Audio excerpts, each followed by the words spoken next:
Oh yeah. When you use the defend interrupt action, you can also deal damage equal to the attacker.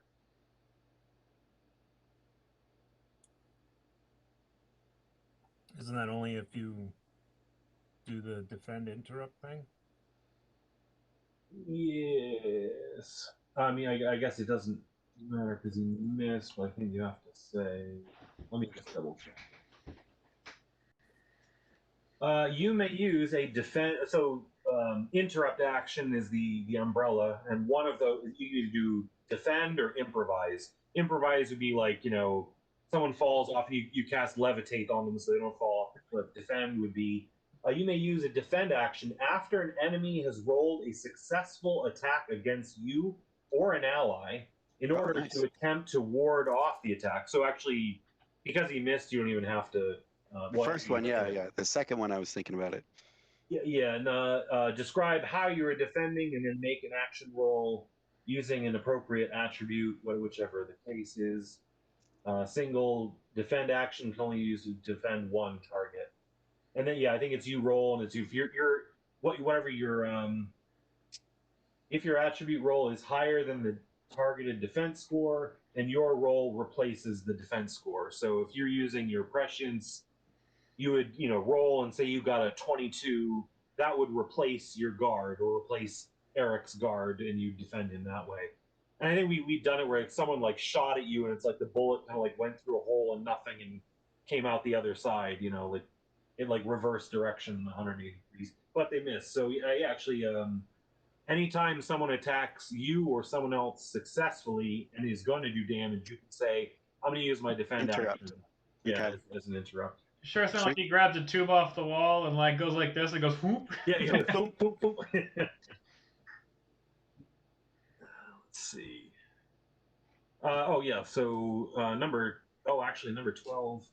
He's blind.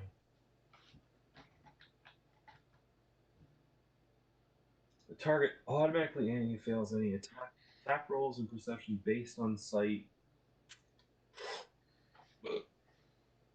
That's I'm gonna say unless one of you is like making noise or something, they have nothing to kind of go off of, and their own buddies are in the front.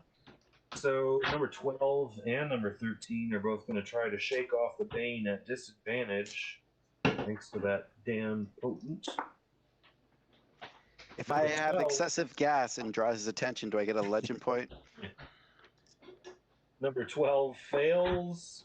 Number 13 succeeds. I'll take half. So 12 is still blinded. Um,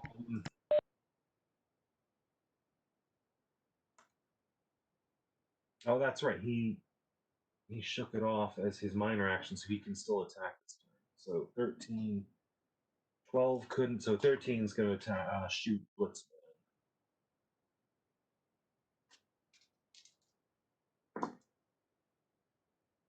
Kurt, wouldn't he be attacking me? Because there's that rack of stuff kind of blocking it.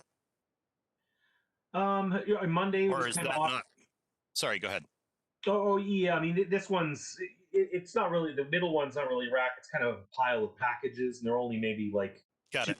2 foot higher. So this is like the rest of the packages that wouldn't fit on these racks, and you can even kick them out of the way or something if you wanted to. Although it's a decent sized pile. And then Got it. I figured it was a straight shot. Monday is kind of hunkered off to the side, leaning against his door. Same thing for Tuesday, and he had a straight shot here. Oh, actually, I made the roll for 12, and I realized he couldn't go, so then I just uh, picked 13. The 13 picking the same target. The 6 exploded, but it's not going to be enough. So I'm going to say it just hits the packaging next to Blitzman. Not too wide a shot, but not too close. And lastly, number 11.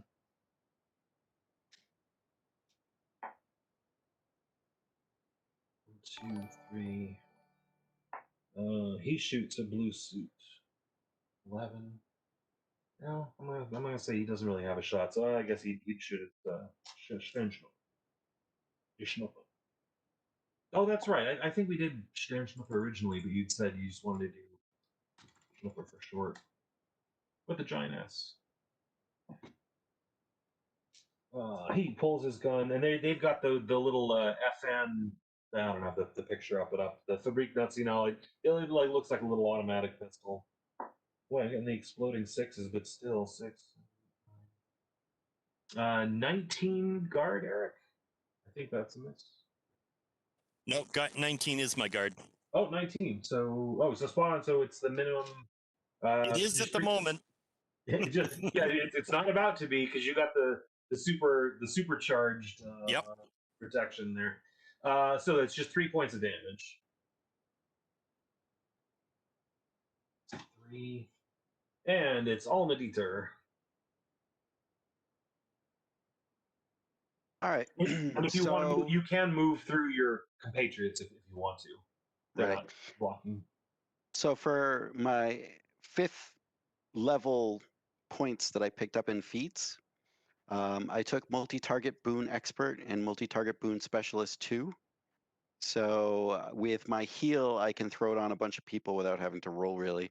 But the multi-target boon specialist 2, I would like to cast bolster on these 3 guys. Would agility be the best one for everybody? I'm thinking agility. My answer is yes. That's what that means. For me, All right. at least. So if I'm casting on 3 people and I have multi-target boon specialist 2,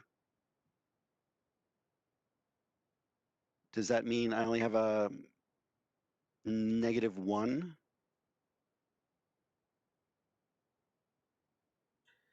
What are you targeting?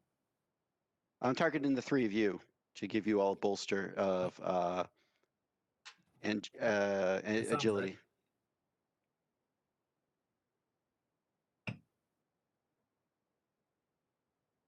I was just trying. It could be different if you were doing it like as actual targets or as a cone. I was trying to see if the feat does anything defending multi-target.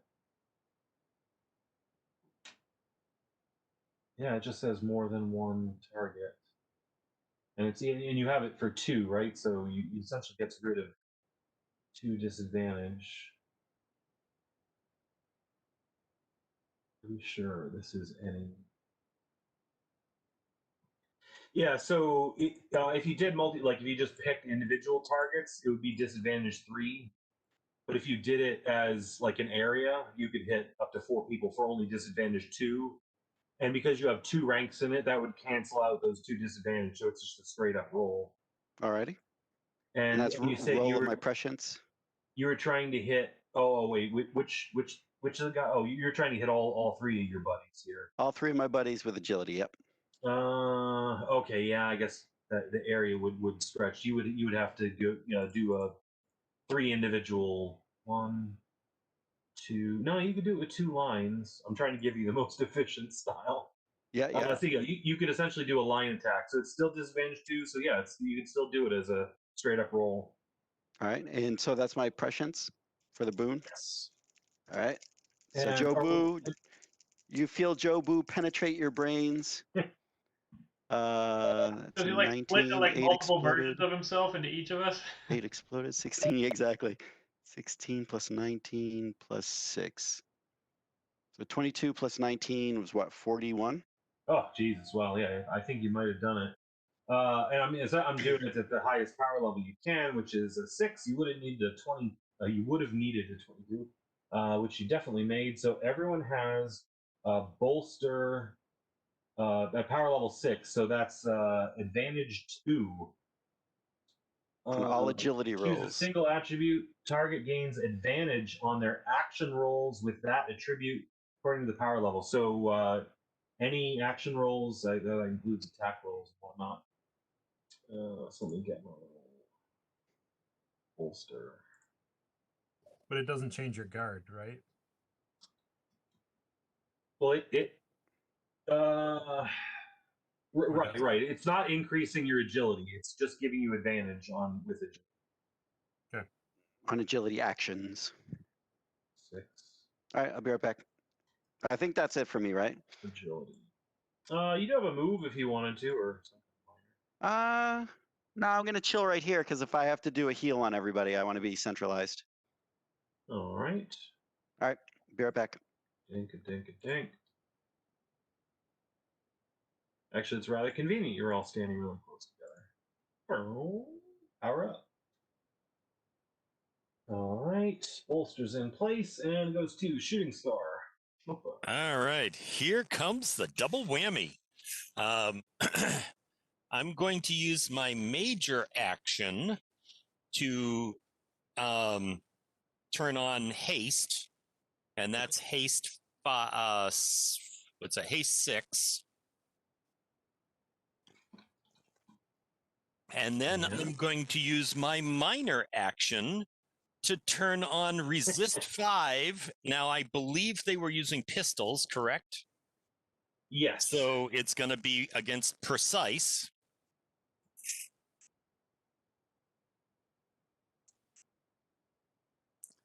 Now that makes, I still have my movement. And my movement, since I am hasted, is now 55. Let's see.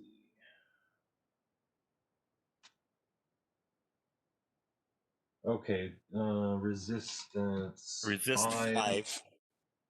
And Precise. that's precise, and that. So yeah, your stats go up by 6. Oh yeah, you had 5. Yeah. Yeah. And So my guard against precise is now 27. And go ahead. Oh, okay, so target speed increased by 20. Yep. Let's see, and you had 35 to begin with? Yep. So 55. Okay, 55 plus 2 to guard. Additionally, oh yeah, you can also make 1 extra major action on your turn. At disadvantage 3. At disadvantage 3, right? If it requires an action roll. So Okay, you can't use it as an interrupt action. No. So my plan is to use the racking and the just my climb and basically run up along the wall, and I want to end up here. Yeah.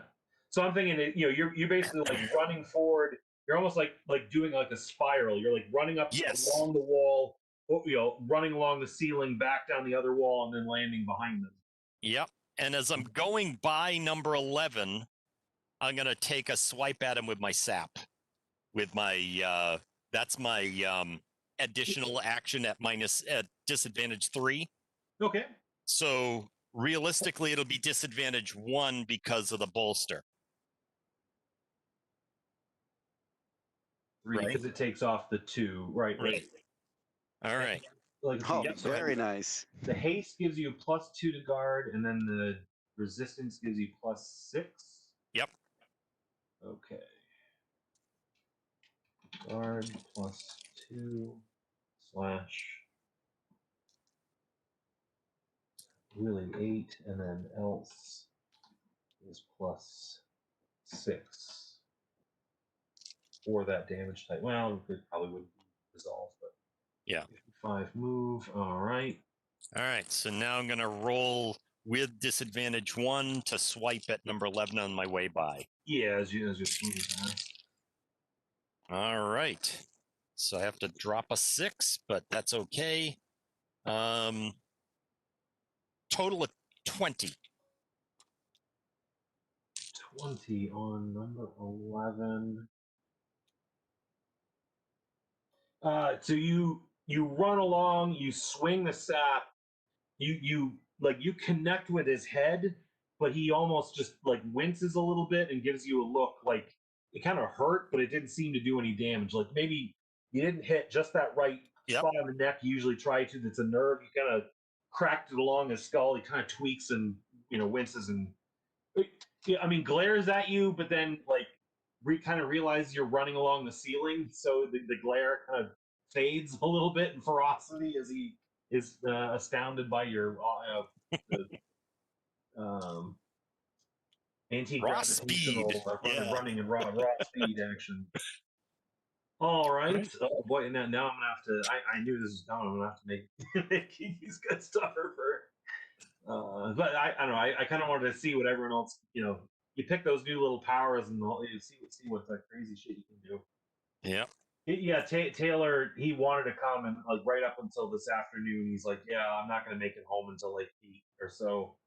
Um, and I was saying, oh, it's too bad because I'm sure moving through the train cars, he's the one guy that could just like cut little holes in the walls or turn into an owl and fly out and fly back in. But that's all right. You guys have all this stuff going on. Okay, and Oliver Amos is still. Eddie's still not here. 6:49. Eddie. Back to the top of the order. Blue suit. Okay, one guy's still blinded.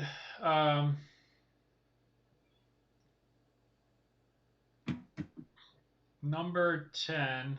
I'm going to try one of my new abilities out since it uses agility.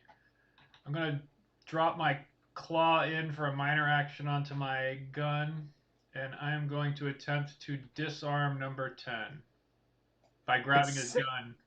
I'd say for number 10, you probably need to move. Okay. I mean, Blitzman's kind of crouched, but Almadidr is kind of. Then put me up next to Blitzman. Yeah, I like to hear. Yeah. All right. And then, yeah, I'm going to attempt to disarm him.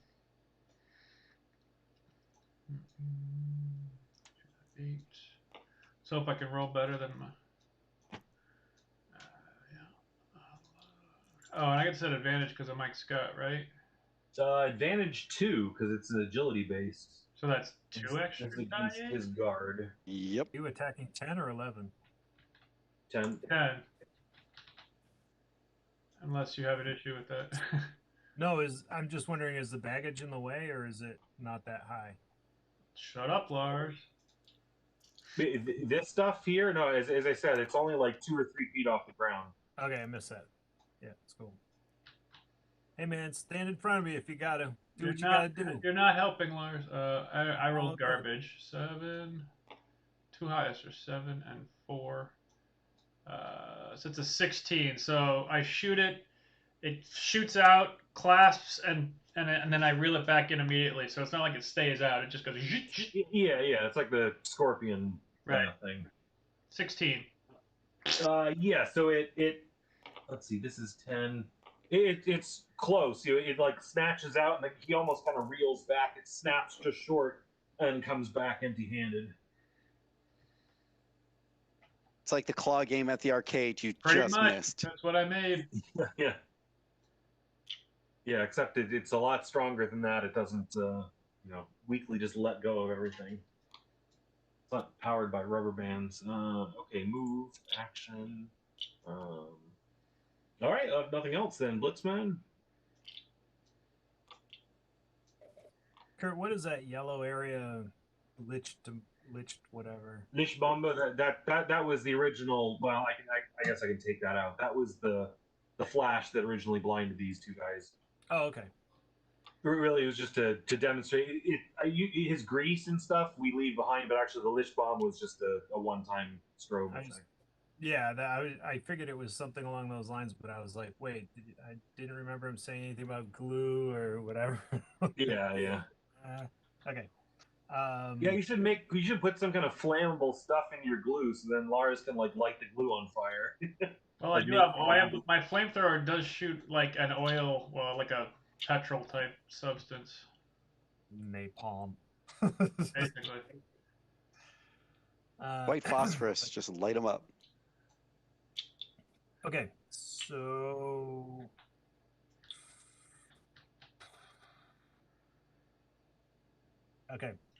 Kurt, this is what I'm doing.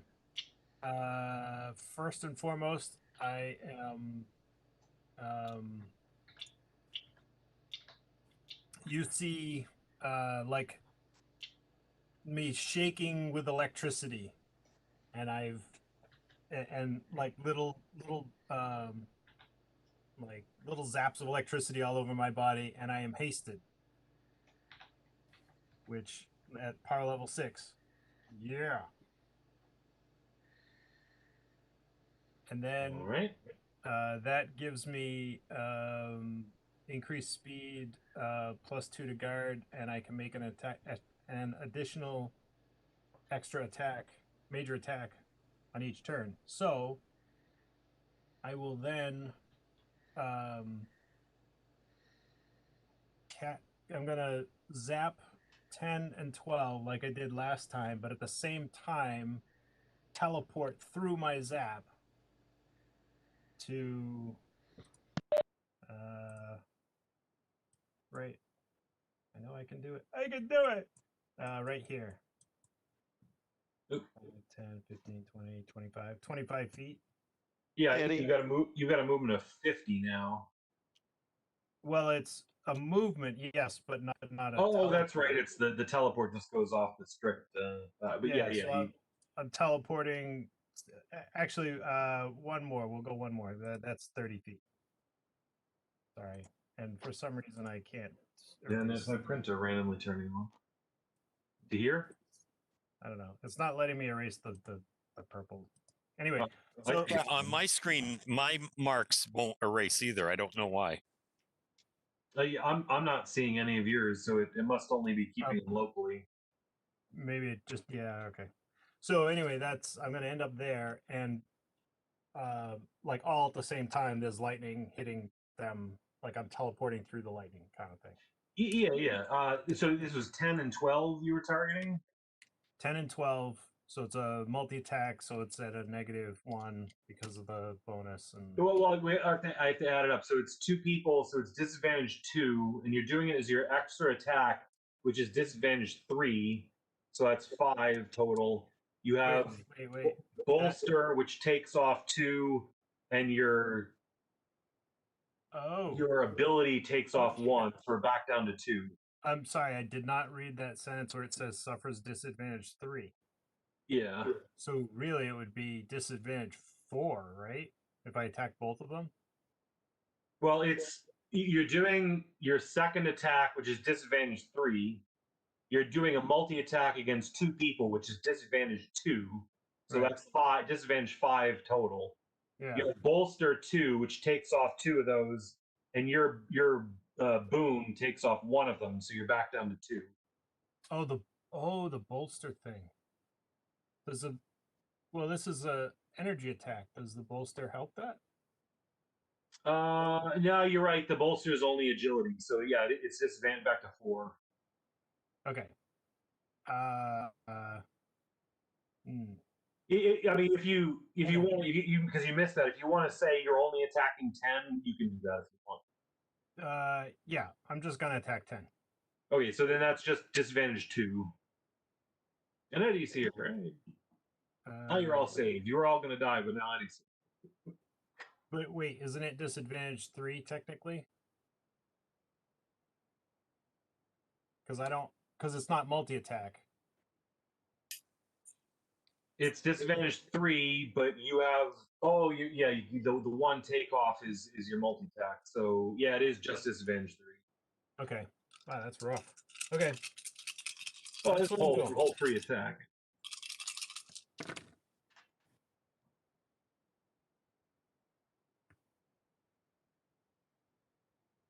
$14. 14. He kind of just slides. He seems to be quick for his size.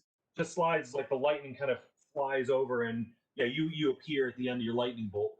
So I mean, Lars essentially he's doing it. You can move an attack or in any order. He's kind of doing it like where his teleport. He kind of like turns into lightning and appears at the other end of it, like Raiden or something like that. But it's like so in theory, story wise, it's part of his attack. It's like he's shooting the guy with lightning and appearing on the other side. So you did that, but he just dodged out of the way, so you essentially just teleport to the other side and end up there. Okay. And you still have all the rest of the buffs and whatnot. Yeah. That's it. All right. And then it goes to them. Number 10 pulls out a knife and swings it at you. Oh, no, you're too far. I guess he would just turn around with his gun and shoot at you. Well, I'm rolling garbage too. He misses, and the shots just go into the packages in the container. 12. He's going to use his move action to try to shake off the blindness. He's kind of rubbing his eyes at disadvantage. Dang it. And he fails at disadvantage. His other move, he's going to kind of stagger backwards because he doesn't know which Schnook was back there. And 13. 13 is going to spin around and shoot at Schnook. And he got a really good roll, and he still missed because Eric is all defense down. Well, he didn't miss. He hit you, but you like blurred out of the way and back like Matrix style. For Eddie, everyone's been cranking out their new abilities now. So Eric has got like the what's your total state? What's your total Resist guard now? and haste. So guard of 27 Yeah, 27 against precise. Against precise, which the So yeah, the bullets just like go through you and hit the door on the other side. And then 11. Who is he gonna shoot at? Him or him? 2. He shoots at the blue suit.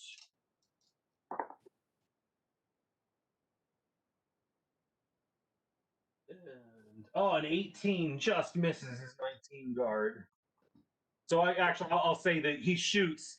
The bullets hit your suit and your armor against your bulletproof padding in the suit just stops the bullets. Like you don't even feel it. I mean, you feel it. You know you got hit, but it doesn't. And Almediter. All right, nobody's. Actually, I had Eddie at the end because I didn't roll him. Eddie, you wouldn't roll initiative, so 3 in the order.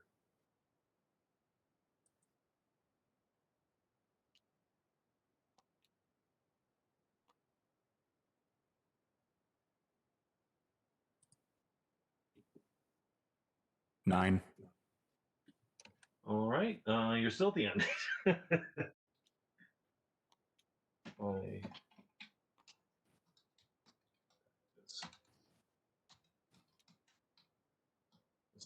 Everyone keeps asking there. Okay, 9. Sorry, I'll do your attack. All right, so I want to cast a Bane of Demoralize on 10. Okay. What power level is that at? Is that my prescience or is that something else? I forget. Demoralized, agility, energy, entropy, influence, might, persuasion, presence. Okay, my presence is 6. 5. So that would be your best stat for that. Right, I have a 5 presence. I bumped it up to 6, I think, with that last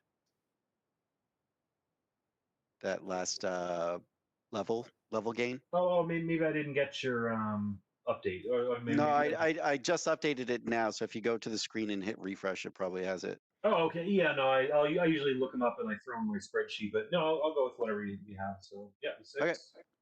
6. And So let's see if you can do it at 3, 6, or 8.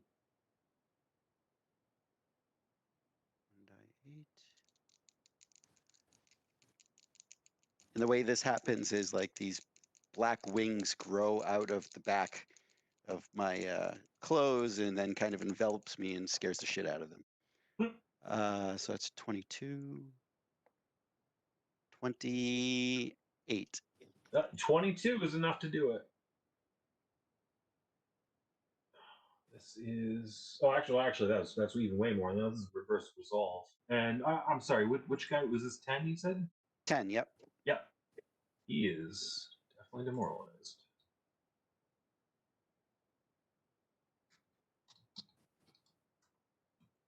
Six. He gets disadvantage 2 on all rolls. Resist is only a minor action, but resist 0. All right. And any minor or moves or minors? Minor, I'm just going to keep bolster on everybody. Okay, yep, sustaining bolster. Sustain bolster, and then move. I'll just move up alongside a blue suit. Okay. Just to kind of draw some fire if they feel like shooting at us. All right, and Schnuppa, shooting star. All right. First thing I'm going to do is just take a step directly backward toward the door. And then I'm going to take 2 shots. I'm going to draw my pistol and take 2 shots at number 12. All right.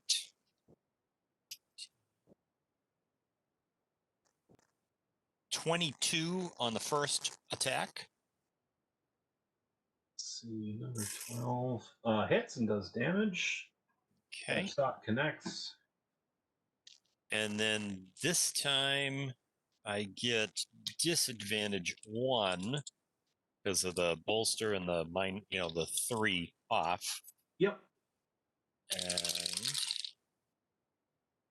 so this time I end up with 19. Same person. Same person. Yeah, so first shot hits and does damage. The second shot just misses and goes by and hits. And oh wait, he's blinded. No, still not. So it is like literally like right by his earlobe and connects with the shelving in the back. Yep. And he's almost like startled, kind of looking around as he's still rubbing his eyes. He can't see what's going on. Yep. And I'm going to use my minor action to maintain haste and a free action to maintain the resist. yep, sounds good. And Oliver Ramos. I will go invisible. Okay.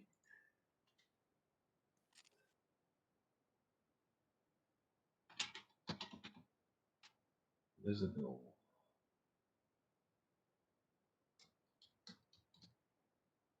Six.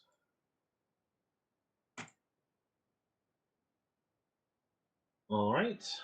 Yeah. Then 5 to hide, +5 against guard, unranged and melee. Oh, and they have a minus. Their guard is -4. If you're attacking them, they can't see you. Mm-hmm. +5 I'm just going to move a square forward after that.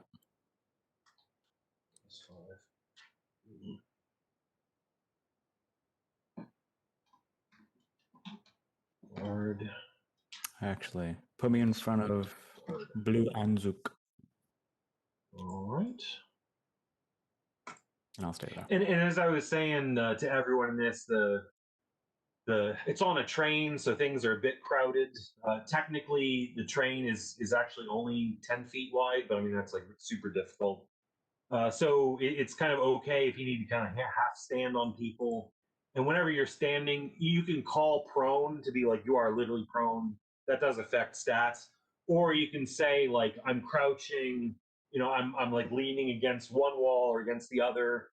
And then as far as use the board in the normal 5-foot squares to say roughly where you are. But if you wanted to tell a story about how you move through this restricted space, if you want to like hold someone else up or something like that, feel free to tell that through the story. Like earlier, Staring Schnuppa has his climb, which is really from him running fast. So, he actually like ran up the shelving onto the ceiling, smacked 11 across the ceiling, and then ran down the other side and into the pier. So if you want to, if you can't quite fit and you want to kind of say what you're kind of doing, feel free to try to describe it.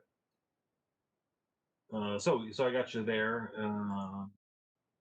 and back to top of the order with the Blau Anzug. Okay.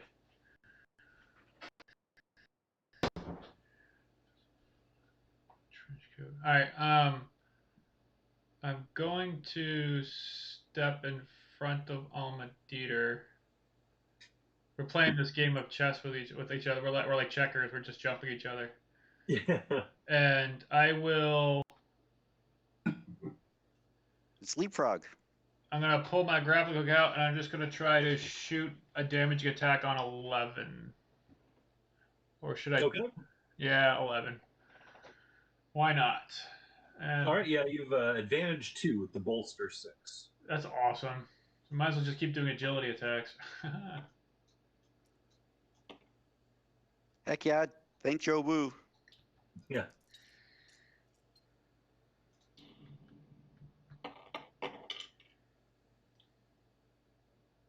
Or Big Trouble in Little China when they all drink like the luck potion stuff and they're like, No, pretty good. Yeah. Zang, good. yeah. I think I got this. Because I'm not getting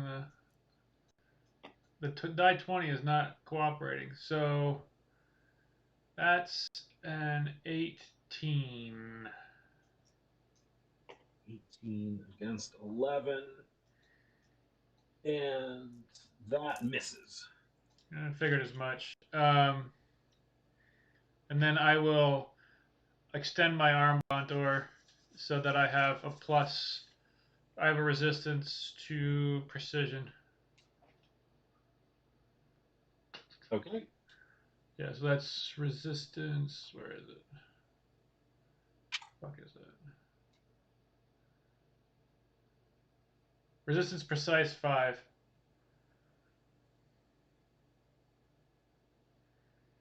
Okay.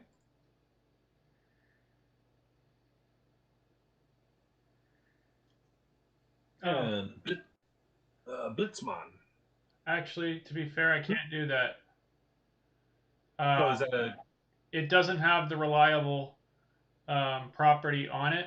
I have to check that for the cost. But yeah, I can't because it's not reliable. I have to roll to invoke the boon, which would be like I'm actively like trishink, like trying to do it. So I can't do that. okay? All right, and yeah, Blitzman.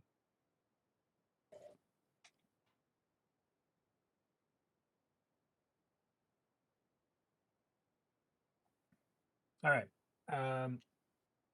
I am. When I teleported, I was crouched. I am still crouched. That Okay. doesn't really make any difference as far as targeting me or anything. Just for gameplay purposes. In case Sure. somebody's shooting over me. And I'm gonna stay crouched, and I'm going to attack number 10 Okay. with lightning damage attack. Nice. For 24. 24. 24. I was about to say points of damage, but that's. We'll just call it 24. 24 points of damage. He'd be really hurting. Yeah. You do damage, and you get to throw. This was stunned, I think. Stunned, yes. He is also bloodied. This is oh yeah, the Mars combo changed.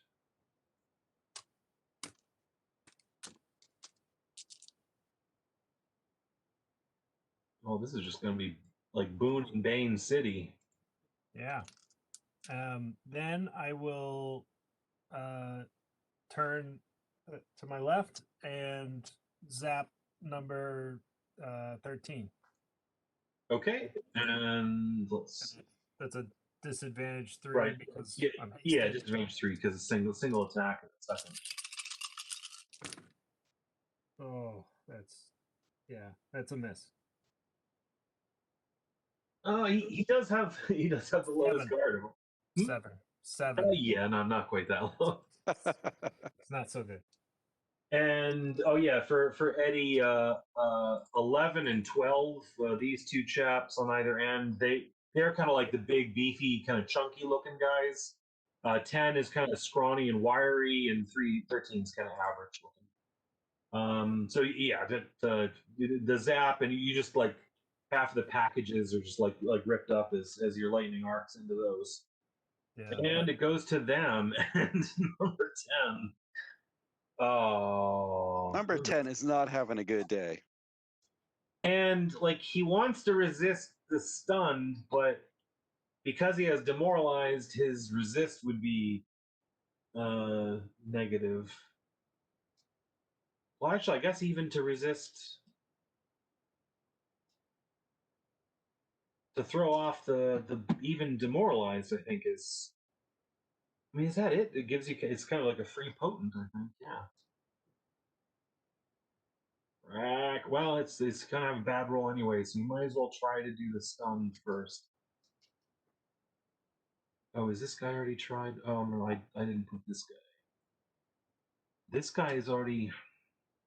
Was it once or twice? This guy tried. No, it was twice. If he fails a third time, he's not going to be happy. Oh no, here. Okay, number 10 tries to shake off the stunned and fails terribly, and he can do nothing else. And that's failure number 1. Number 12. Is it 3? Blinded. Fails 3 times. Oh, and this is potent 2. Oh no. 14 and a 12. He makes it. He does the Van Damme and he's able to finally see again. That was his. I think he still doesn't. Oh no! Well, no, that's right. Shinoppa did take a shot at him, so he's gonna draw a knife. No, he can't move. That was his move action to do the resist. I guess he'll take a shot at Shinoppa. With his impossible guard. No. You are a blur, into which he fires several shots and misses terribly. 13 takes a shot back at Blitzman, who shot at him. And the bullets sail over your head. Number 11. 1, 2, 3. He's got it. I'll roll. I rolled a 4. 2.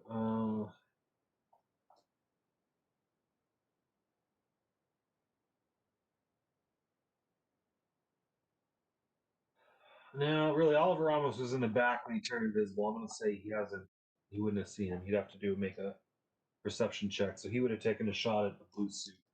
11 takes a shot at the blue suit. Little straight up roll. 15 also misses. And it is not looking good for the days as we continue to the rest of the round with Almadita. All right. Gonna throw a demoralize on 11. I am crowd control, baby. Let's see. I'd say you probably at least need to take a 5-foot step. Oliver Ramos is invisible, so you can kind of see you through him, but since it has a visual component, All right. Yeah, it definitely does. Yeah, so I mean, it's almost like a half a step here. So you kind of step out from behind blue suit with these black wings, and he's or he may be, depending on your roll. Let's see. This is against resolve. We definitely miss having you when you're not here. Yeah, with those bolsters. Yeah, sorry I've been missing, but it's good to be here. Let's see. We have a we were talking about it last time, and you've got Isabel there, and she's more important than any game we're doing. So. Oh, it's been crazy. We have 21. That's gonna do it. We got another demoralized on this fella here. They are rethinking their commitment to this project. Yeah. And I mean, to be fair, they are motivated by personal pain and loss and people dying, so a little bit of fear is not going to completely give up. But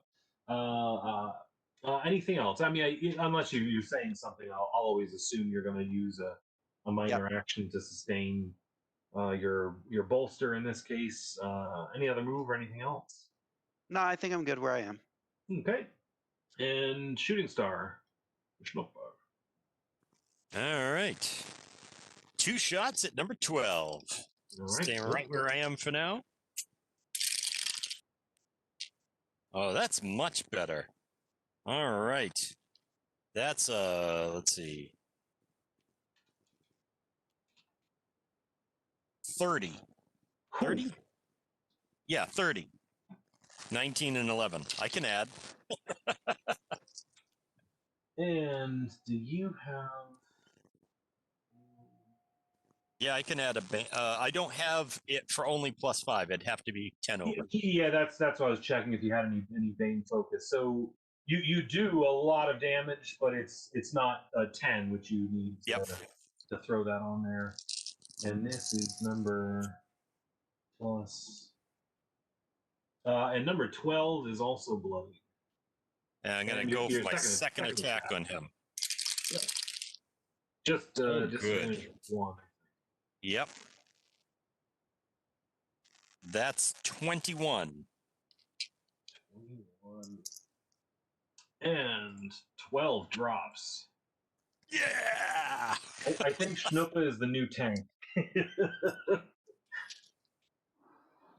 At the moment, just good rolls. It wouldn't have been that way without the bolster. Oh, this was we finally had the two, you know, the bolster character and the other character, and it's like, I'm not gonna run into battle. I'm gonna stay back and protect them, but Yeah. you know, can't go running in. But yeah, that's why Eric's here now. Yeah, I got to make some mental guys are doing more resolve stuff to try to give you a diverse challenge. Yep. But well, I can make that. I can work that into the different types of guys. Let's see. Yeah, so that's your 2 attacks, and yeah, I'm assuming you're keeping up your haste, your resistance. You just get to keep up as a free action. And oh yeah, you said you're staying there. So no other movement. So Oliver Ramos. Yeah, my intention of staying there is to block them from being able to leave the car. Yeah, I gotcha. I'm just going to. Wow, everyone's pretty. Debuffed. It's buff and debuff city. I'm almost useless. No, 13 that still. demoralized though is awesome though. If you can hit 11, he is disadvantage on any roll. So. God.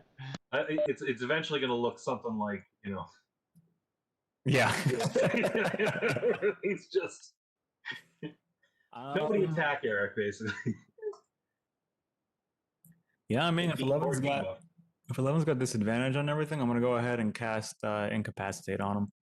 Okay, on 10. 11. Oh, on 11. Okay.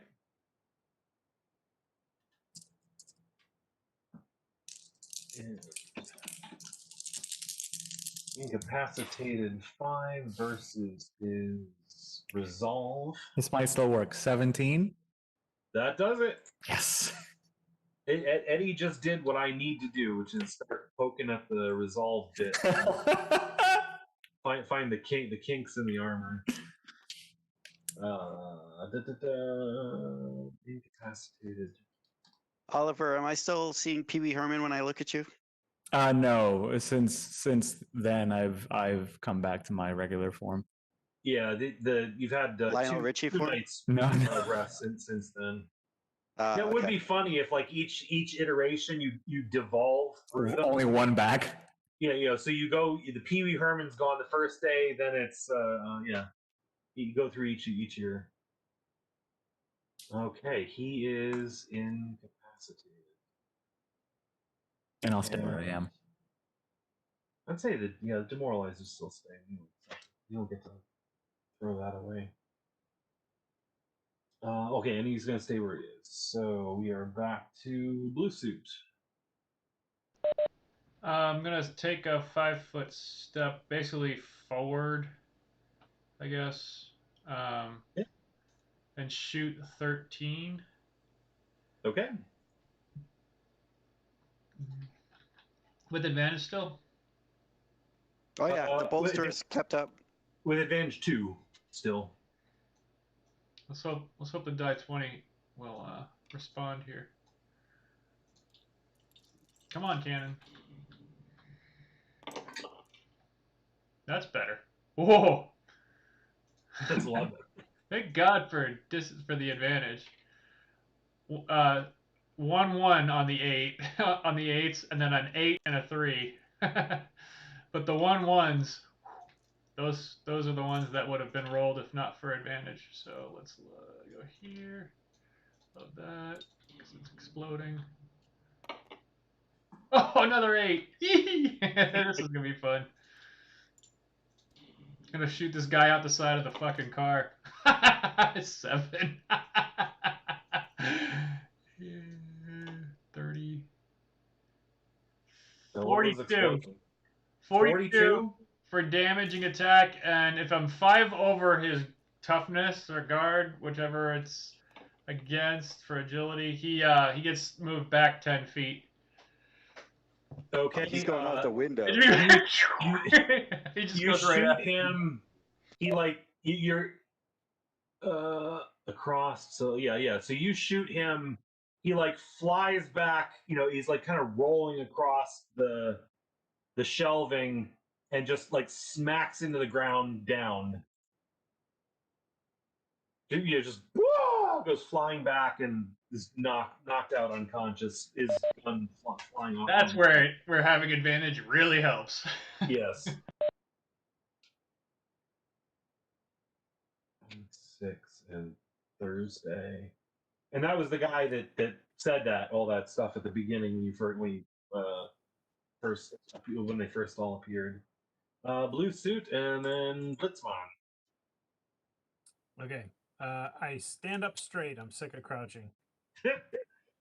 And You got a Charlie horse and your calves are cramped. that's right. You're stunned for 1 round. No.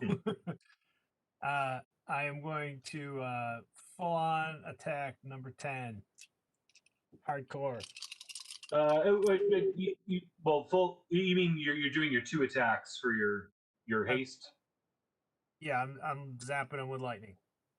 Yeah. No, I just so you say I'm doing a damaging attack, and then you're gonna do the haste attack, or if you wanted to say I'm doing This is my first attack. a focus action or something like that.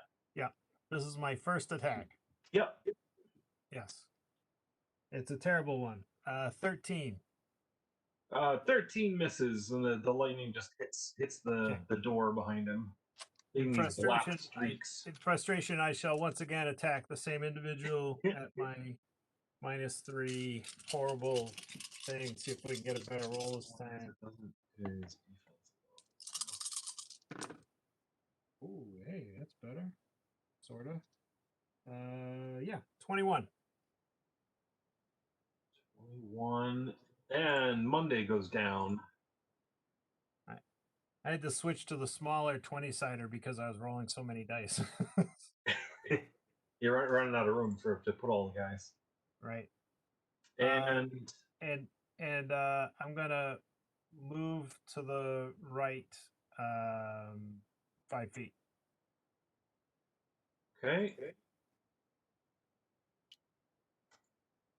And it is if it wasn't his turn, you basically could just do not a finishing blow. What is it? But it is his turn, so this is his one and only chance to resist the coup de grace. Incapacitate. And Kurt, I'm also gonna shout surrender. he's incapacitated, so he's unconscious basically. Oh, all right, then I won't shout that. In this case, I'm not gonna do the disadvantage on the demoralized because he's not conscious to be scared to try to wake up. This is just him trying to shake himself free from the incapacitate. So that's just a straight die 20, which he does make. But I'm gonna say he's still frightened when he wakes up. But he is prone.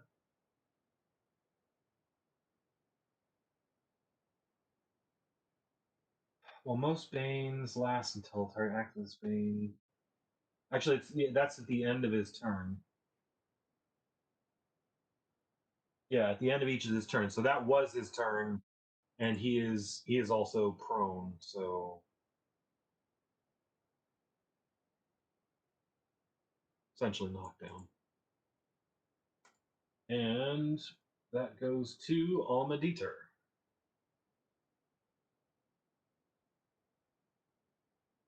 I will take a pot shot with my pistol at 11.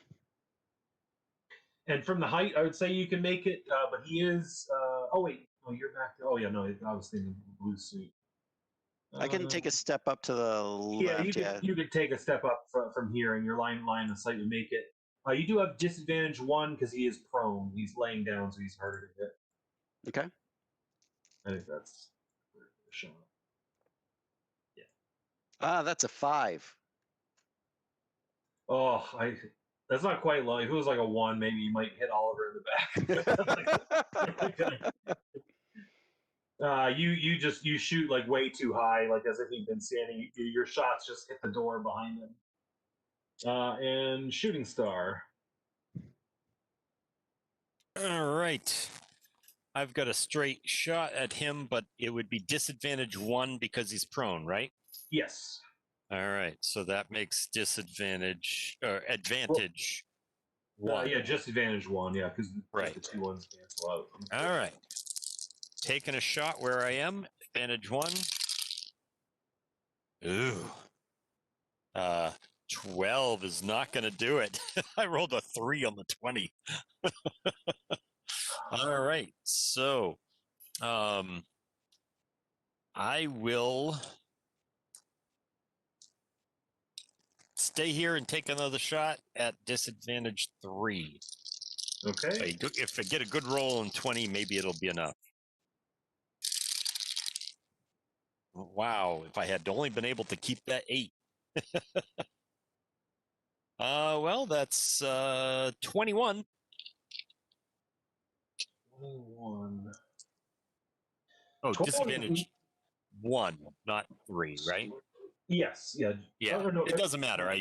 I took out the top 2 anyway. Well, I think you had advantage 1. No, because it's on disadvantage 3. The second shot. So yeah. So I did it right. Yeah. So I had disadvantage. So you Anyway. also missed, but because he basically just had like 2 or 3 misses on him, it's like all the bullets are hitting over his head. He's kind of like ducking down. So I'm gonna give him the slowed bane because he has to essentially like use kind of some of his movement to prevent from being shot. Slowed 1.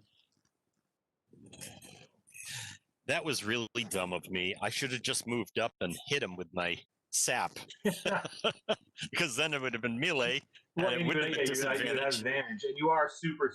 It's Yeah. Like, you would have to run all the way over here, and what's that? Like 2/10 of your movement speed. Yeah. So, well, I'm trying to protect the door. You're protecting the door in case these guys they're just faking it and they started to crawl towards. Yeah, you never know. So shooting star, and then Oliver Ramos. You've got this soft meat puppet just laying on the floor in front of you. I mean, I'll just embarrass myself if I try to hit him. You can do it.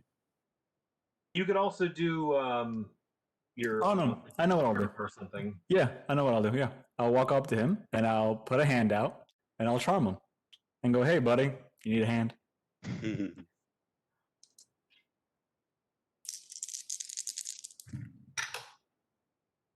It's not as good. 15. Charmed influence versus resolve. 15 does it. He is still invisible. I am. I'll go uninvisible for that. Okay. So is this guy is not already doing bad enough. If anyone knows how to set the settings so when you copy an object in Visio, like how far away it places it, I would like to change that setting because it always puts it like on the opposite end of the freaking page. This is charm at level 6. 6. I think it goes up to 6. That's a major charm for humanoid. Oh, this is the platonic or platonic. I'm guessing. No, we'll keep this one platonic. It's fine. Yeah, but we'll assume platonic unless you state otherwise. Yeah, the Bane causes the target to consider the attacker as their best friend and one of the most trustworthy and noble people they have met in all their lives. Alternatively, blah blah blah. Afflicted character becomes immediately suspicious of anyone who speaks ill of their attacker. Target is mentally compelled to like and trust you more depending on the power level of the being invoked. And this is resist ends. Also, I do have Potent Bane on Charmed, so he does have disadvantage every time. Oh, potent R0. I'm gonna copy that to my template as the Eddie special. I'm gonna yell out, "Hey Oliver, you suck!" and then bring him back into combat. Well, yeah. I meant, That's my friend. Suspicious, not quite attack. So he just looks like terrified and harried. He's on the ground, prone. He's like covering his head from all the shots and stuff. He's terrified still of the he thinks woman, maybe demon thing standing behind you.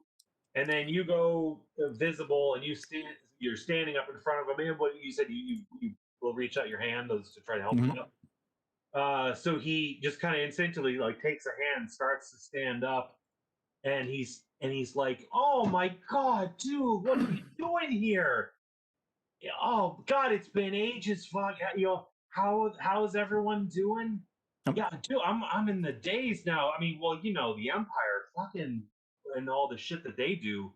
Yeah, I start nodding like I know what he's talking about, and then I sit him down in what I assume is like chairs over here, like a booth.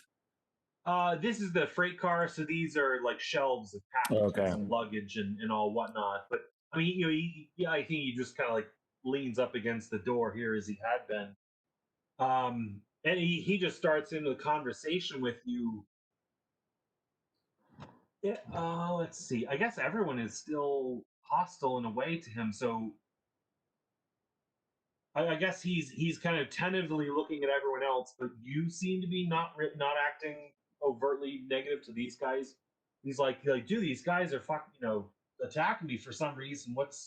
Are you with them? Is this all right? Are we good here? Like, what's going on? Yeah, I'll say like, oh, they're my friends. It seems like we've gotten into a big misunderstanding here. It's.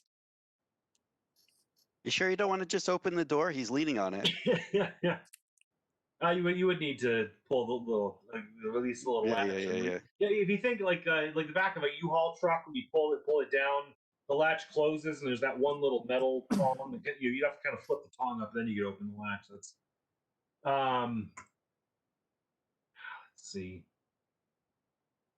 So he kind of still has the gun there, but it's lowered, and he's just kind of focusing on you and talking.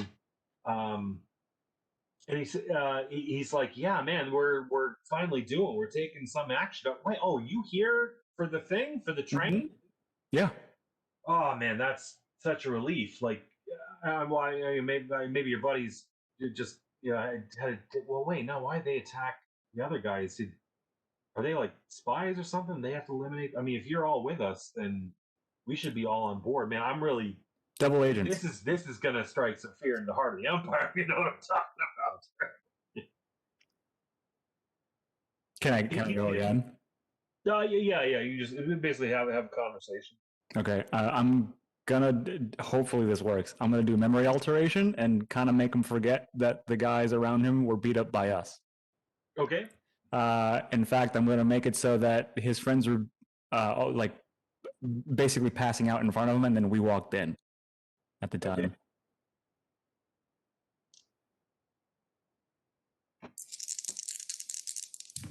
Please. Oh God, thank you. 29. Yeah, that'll do her. I probably don't need to be writing all these up, but alteration. I just alter the last 5 minutes. Oh, actually, this isn't even a persistent thing. It just happens. Yeah. So you permanently erase or alter the last 5 minutes of the target's memory. Target does not know what happened during this time outside of the memories you feed them, including having seen you if they did. Multiple uses. Oh, that is awesome. Aggressively. Yeah, I'll do it so that I'll make them remember everyone was like having trouble breathing except for him, and then they all kind of clutched their chests and fell, and then we walked in and he was about to go as well, and we saved him with whatever powers we've got. Okay. Yeah, so he's not prone anymore. He's really not slowed. I'm gonna say he's still like a little. Oh no, yeah, actually, this would have gone because he he didn't remember being scared, and the scary black Alma Dieter wings aren't there, so he's just got the charm going. If I got to go again, he should probably roll against the charm. Just saying. That's true because we're starting a new. Yeah, you essentially did like another round, so it's back to him talking. I hate this shit on my own strategy, but it'd be kind of fun if we forgot. No. And the potent saved it. The charm persists. So yeah, you see him kind of like reconciling the new memories. And he's commenting on the other guys passing out. You say he was having a hard time breathing as well. Yeah, and then we came in and like, since we have powers, I just yeah. whatever. So he's like, oh god damn, that teleport is a fucking bitch. I couldn't breathe through all of that. He's almost like kind of hyperventilating, like trying to compensate for the choking sensation. And he said, "Yeah, I wasn't expecting you here. I didn't think you were on this operation. What's going on?" I'll say we weren't supposed to be. In fact, I have no idea what's happening. We were just told to come here and save you. Yeah, no, thanks. Yeah, we were on the rear guard, in case any cops or someone showed up, they'd be funneled to the back, and we'd try to put them out, get them quiet, while everyone else was guarding the rest of the babysitter duty Of on course. the other cars. Of course. And what babysitter is this one? Which one's this one? The train. We got a couple of the sleeper like babysitter guys on each of the cars, just making sure none of the passengers acts up or pulls like a passenger 57 kind of thing. And because we're only 2 hours into a 12-hour trip. That's like 10 hours until we go plowing into the power station over in I forgot the name of the city. Not Dresden, Breslin. It's fine. His memory's altered. It's a little janky up there. Breslau or Valbrich is the yeah. So we just have to we were gonna stop anyone that was an upstart, bring them to the back, thumb them out the back. Yeah. The rest of the cars, we got a couple guys covering everyone, make sure no one else acts up, and then fucking 12 hours, full speed, right into the train station, right into the power station, and oh man, so we have someone in the car moving the train for us. Well, the engineers. We don't actually know how to run the train. The one kid, Fritz, he knows. I don't know. I think he did it for like a summer or something like that. But I don't think he could. He could probably keep the train going. I don't know if he could actually operate the whole thing. But we're just babysitting the engineers and the locomotive, and then we're just keeping everyone quiet until Pound Town at the end. Pound Town, and I turn around and go, Pound Town. Pound Town, gentlemen, Pound Town. Let's see. I'm gonna do a Pound Town. So I'm gonna give Oliver kind of like a wink or like a look at a wink and be like basically like walk over and be like, yeah, so Oliver's he's in charge of this group here. Can you do me a favor and I need you to kind of put your arms behind your back if you could real quick. I just need to check some of your posture there. I start sweating. I'll take that. Although right before that, I was just going to do one more resist roll on because I'm sure. doing roughly. I'm guessing it's going to be a presence check on me anyway, but yeah, yeah. Yeah, he doesn't like everyone. No, I know. And actually, he does shake it off. So shit! He still has the altered memories of him and his buddies having trouble breathing. He still remembers his buddies passing out, which he attributed, as he said, to the teleport that got him here. And he still remembers you all saving him from not breathing, but now he remembers that you are totally not his friend, that you are the cops that they were here, trying to stay. And his face kind of goes through confusion and then horror and then anger as he is back into melee. And how do we do the reinsertion into melee? So let me just see if charm says anything useful here. No. So as far as what happens when the charm No. stops. No. Should we just roll a new inish? It just becomes immune. While most Bane's active, Bane attempts to break free. However, the turn is suppressed at the end of each of his turns. Well, technically, it is the end of his turn. The target receives a resist roll as free action when succeeds. Yeah, it just says they become immune. So yeah, let's just redo initiative because it's the end of his turn, but he's essentially reacting, and you're all seeing his eyes clear up. Not that I don't think you guys are too worried. He is one of the heavies, so he is one of the big kind of chunky guys. But he is the only guy almost literally surrounded, literally with his back to the door. 13. 13. 18. 17. 10. 11.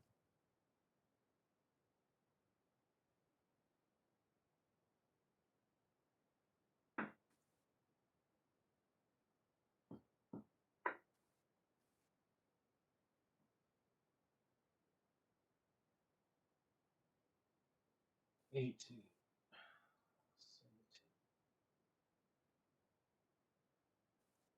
17. So, guys, when you get a chance, look at the chat. Pretty soon we will have a game night up there if everything goes well. Oh yeah. Was it in New Hampshire? Yeah, it's in Meredith, so it's like an hour and a half away from Boston. Uh-huh. It's on the west side of Lake Winnipesaukee. Yeah, exactly. So how far is that from Central Mass? Probably an hour and 45 minutes. It's probably not that much Okay. further because you're coming from the city. You have to take 495 to 93 and then up to Meredith. So you guys are buying this?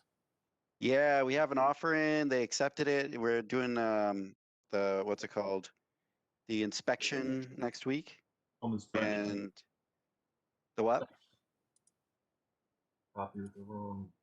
Home inspection, he said. Yeah, home and septic because it's off the grid. And then once that's done, we'll just have to find time for people to come up. But you don't get If the it's- internet there? We have 10 megabits, I think, which, oh my God, I am going to probably want to open my veins, but I gotta wait. Can't wait for like Starlink. See what oh Tesla yeah, can do with right? Starlink, you know. That'll be Dude, I would nice. love to have 10 megabits. What do you have? Lars is still living in 1995. He's got a 2400 baud modem. You have 1.5 megabits? Yep. And He- that's he's- the he's- download. He's out here in Royalston. Wow. Oh, Yeah, so 2 hours. At least from Gardner, that'd be 2 hours. Yeah, you essentially got to get 93. I'm gonna take 93 straight up. But yeah, we came in like way under, and they threw in all the furniture, and it's like, oh yeah. Nice, dude. I'm super excited. Can't wait till this COVID settles down or people decide to open up their COVID bubbles and we can start seeing things again. The report Yeah, I was 'cause reading today was July was when big companies are saying, yeah, you can finally come back to work. But you know what my CEO said? Why am I paying for rent? Screw this. You assholes can work from home. God, I'm I hoping bet so hard. so many companies are going to be doing that. Yeah, and if you haven't seen Mike's board game collection, he has a massive collection, and these aren't just like any like Risk. I mean, not that there's anything bad with Risk, but these are all like the really awesome, like top-rated board games. Sounds like my collection. Good selection. I'm waiting I for wanna play Dark that Tower Alien still. My game Kickstarter again. update today showed me Dark Tower was coming soon. Hopefully by the end of the year. I can't wait. I definitely want to play that again.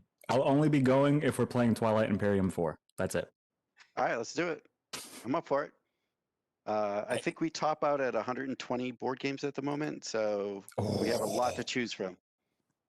I used to own the Dark Tower game. They have a Flash version of the tower portion that does the same logic and all that. Yeah, this one's an updated version of it that they did, where they made it so you're actually playing cooperative against the tower. They do have a version where you will play against each other player, but the initial game, it's got the essence of it and everything, and you have like an app on your phone or iPad that you play with the tower that initiates the whole thing. So the RNG doesn't F you, kind of like in the old game where you would just be like, you're done. Like, you know. Yeah. So there's a lot more to it, and each player, when you pick your class, each class has certain abilities, so it's kind of neat. And when I kickstarted it, I basically did like the full shaboat, which is not just I have a neoprene mat that goes with it, all the other stuff. So I really can't wait to get my hands on it. That's awesome. Let's see. Oh yeah, so initiative. He rolled very well, so he actually goes first. So he still has his gun in his hand, his eyes kind of wide, and he's gonna take a shot at Eddie. You lied, my friend. Is he still on the ground? No, he'd helped him up. Eddie Okay. like took him by the hand. Let's see.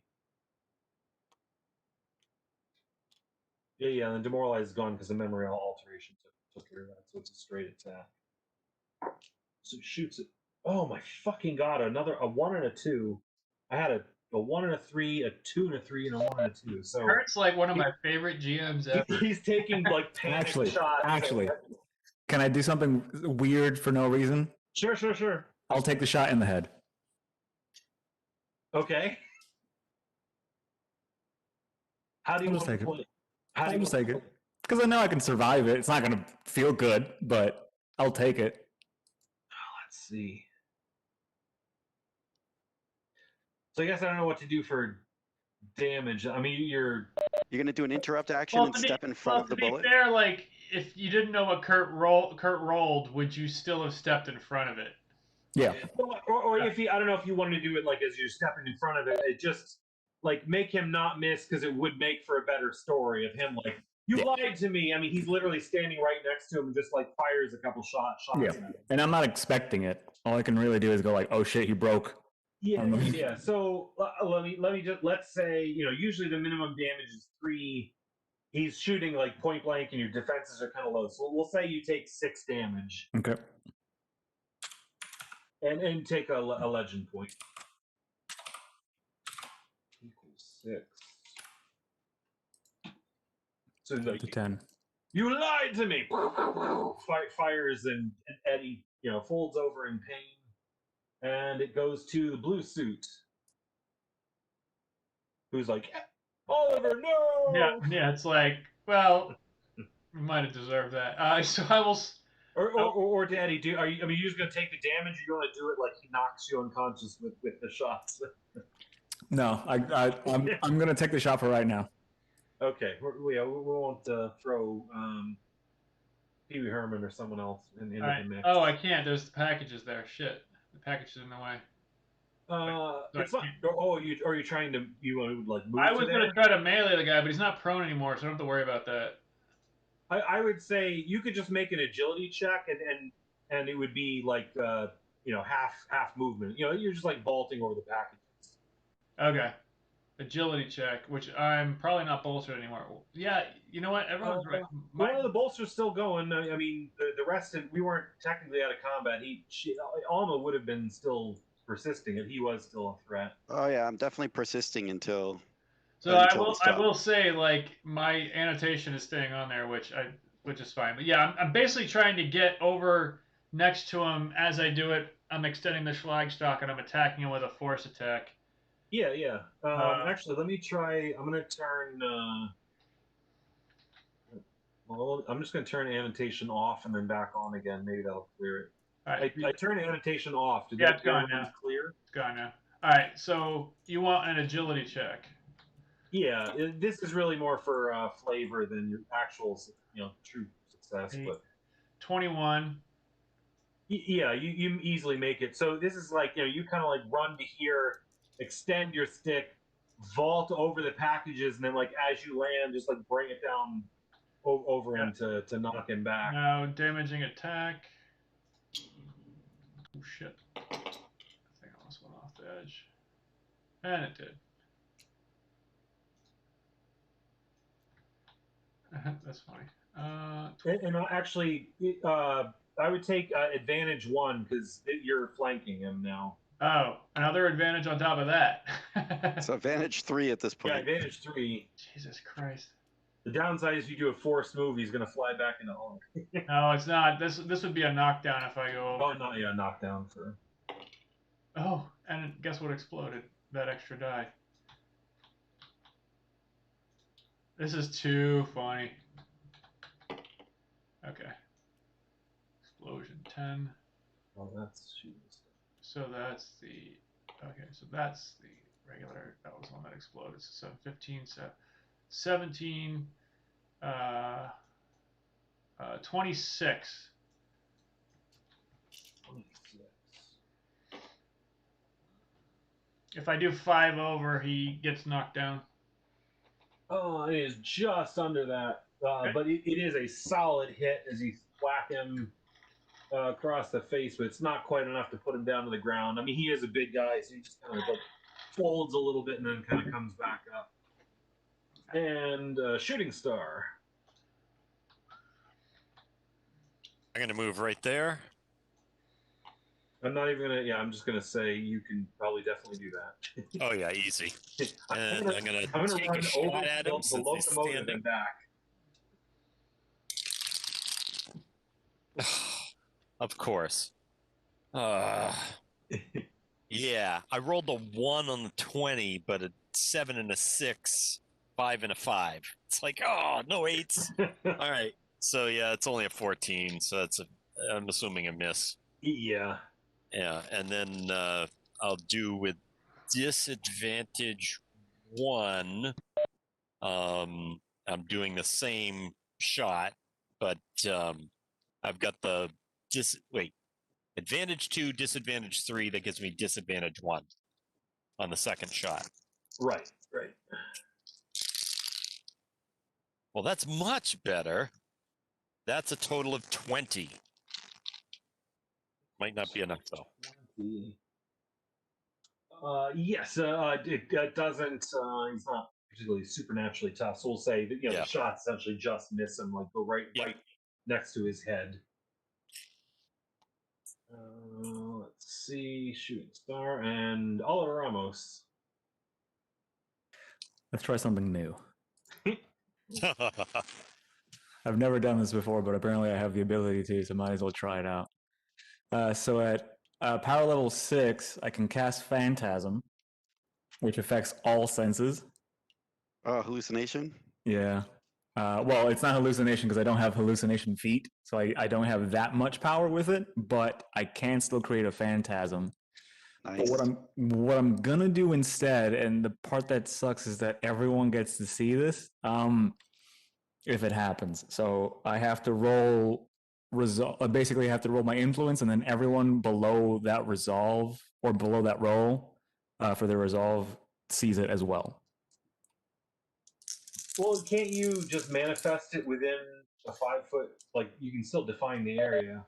So the special part reads: unlike other banes, the bane does not work by targeting specific enemies. Instead, your influence roll for invoking it compared with the.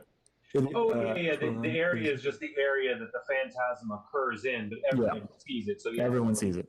Oh, it's like Large Marge. We go back to Pee Wee. It might work. Let's see. 16.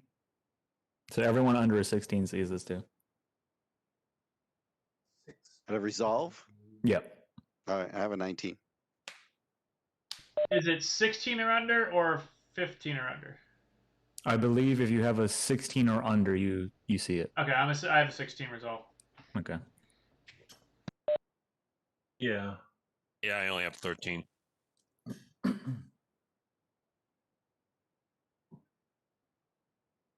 So we're not rolling anything. It's just whatever our resolve is. Yeah, it's just whether or not you get to see it.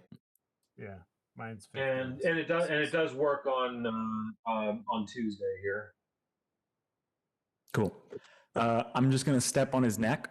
So the whole time while everyone was like jumping on top of him and beating him up, I was going kind of like Peter, but when he hit his knee that one time, he just Yeah, yeah.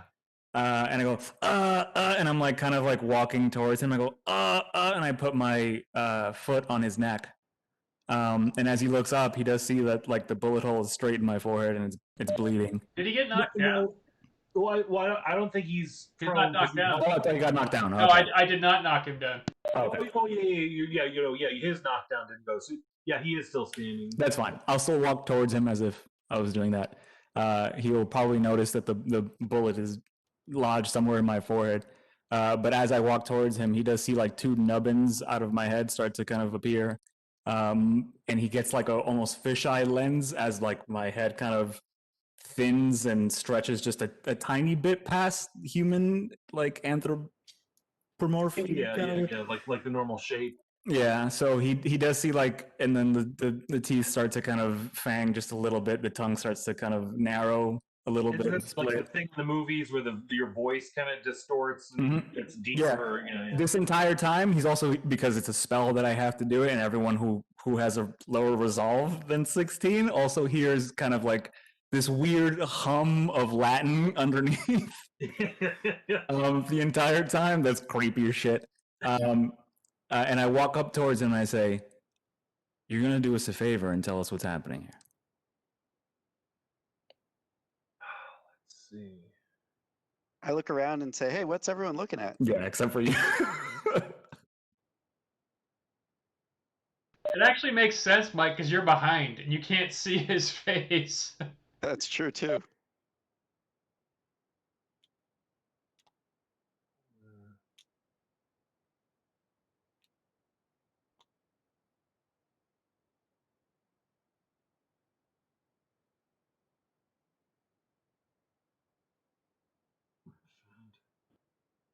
So he essentially gets a Phantasm Bane.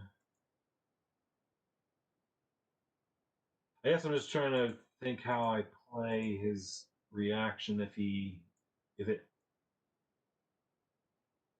it's like if he's convinced to tell you, or if it has a fear aspect. Yeah, I was hoping he was like bloodied so that he'd kind of be like, "Oh shit."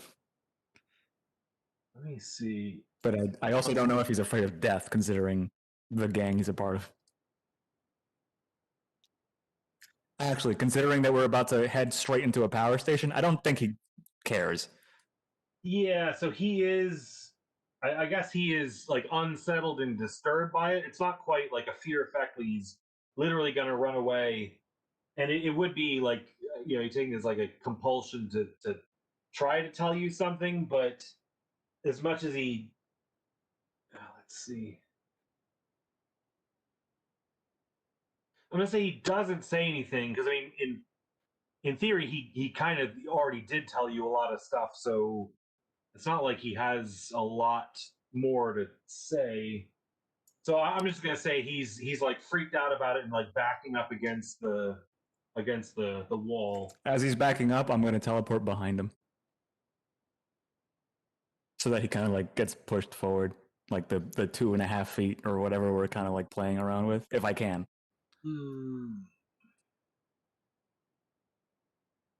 I'm gonna say that's not possible here because when you had helped him up, I said he was kind of like leaning against the wall, kind of collecting himself. Let's see, I guess blue suit. Yeah, he's kind of favoring the back a bit, so there's a little bit too much space to work with there. So I'm just gonna keep that as a sustained effect and play it more story wise than a literal like battle effect. Phantasm 6. There's no limit on resist, but he can resist it. Yeah, can run the resistance successful. Okay, that's on his turn, regardless. So this is all Ramos. Okay, and then what you said? Did everyone else fail their resist resolves. Almadeer is the only one that passes. Everyone but Almadeer is. Yeah, so higher. the rest of the three of you see is he's basically got this bullet hole in the center of his head, bleeding, and he's looking pretty freaky in your. I mean, maybe if you add it to the recent teleportation fun of going through his teleport, it kind of colors that as well, and you're kind of like, oh, Jesus. I mean, blasting someone with lightning or shooting him in the head with a gun is going to roughly, it's still going to kill the guy, so he's not too disturbed. And this is kind of his modus operandi. But still, it is probably a little disturbing seeing one of your friends and allies' face turn into a little horror here. Acadian cats. Acadian cats. Hello, everybody. That looks like the big one. That's the biggie. That's the $3,000 cat. Yeah. Oh, there we go. Yeah. This is ours right here. Two black cats, and they're like exactly the same size, and one grew to like twice the size of the other one. The other one stayed small somehow. Yeah, little one's over here. Yeah, he like to make us pay. Let's see, Oliver Ramos. All right, and Lightning Man. All right, so I see this freaky stuff, but I mean, it's not like technically I don't. It doesn't actually affect. Like, Yeah, you're not. Yeah, I mean, story wise, you're a little like roof, but I mean, you have seen him do weird shit before. yeah, weird shit before. It is a little different because you are kind of under the effect of it, where you've always seen it targeted at other people before. So kind of like with the teleport, like of him teleporting you, when you went through that, it was kind of that weird feeling. But I mean, yeah, combat wise, you're not really affected.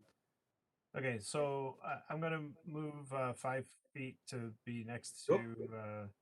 Yeah, 5 foot over. You could probably hit him from there, but it might be a tight shot. But you could easily get him from here. And I'm going to attack number 11, standard zap attack.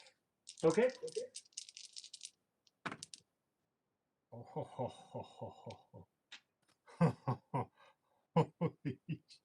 Oh wait, those are. I don't think I like the sound of that. Yeah, I rolled the 20 sided and I accidentally rolled a pair of 10s, both of which came up as a 9, and I'm like, yeah, oh shit, now I gotta re-roll. Okay, well, and a 3 and a 1, but I still got that 20 and a 17, so 41. So minus.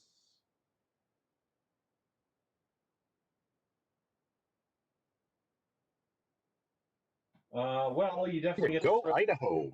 You get to throw that stun back on there. He is still standing, but barely. Okay, so that seemed to take quite a bit of steam out of his stride. So due to the crazy phantasm stuff, I do that, and then I look over it instead of taking my second attack. I look over at Oliver Ramos, and I'm like, "That's you, right, Oliver?"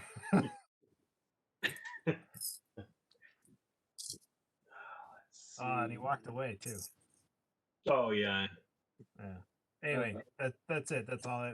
I'm done. Okay, and then Almadeer. I'm going to throw a heal on Oliver. Okay. Has anyone else taken damage? Shooting Star has taken 3. Oliver's taken 6. All right, I'm going to heal both of them. I have multi-target boon, and I'm multi-target boon specialist and a multi-target boon expert. So hitting the 2 doesn't cost me anything. It's just a roll for heal. Yeah. And my heal is presence of 6, so 2 die 8. Now, how does that work? I was just looking it up. Power level 6. You're doing a power level 6, so yeah, heal 2 die 8.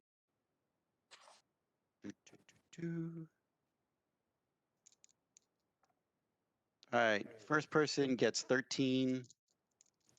Actually, you just roll once, and that's what they both get. All right, each of them gets 13. So yeah, you're both back up to full. Love this new multi-boon target specialist person thing.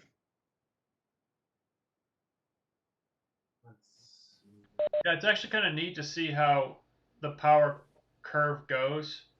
I've noticed myself as well when I was looking at like things that you can do and things, and I kind of like the progression. It's a very nice incremental progression with those little steps that step you up. I think it's done pretty well.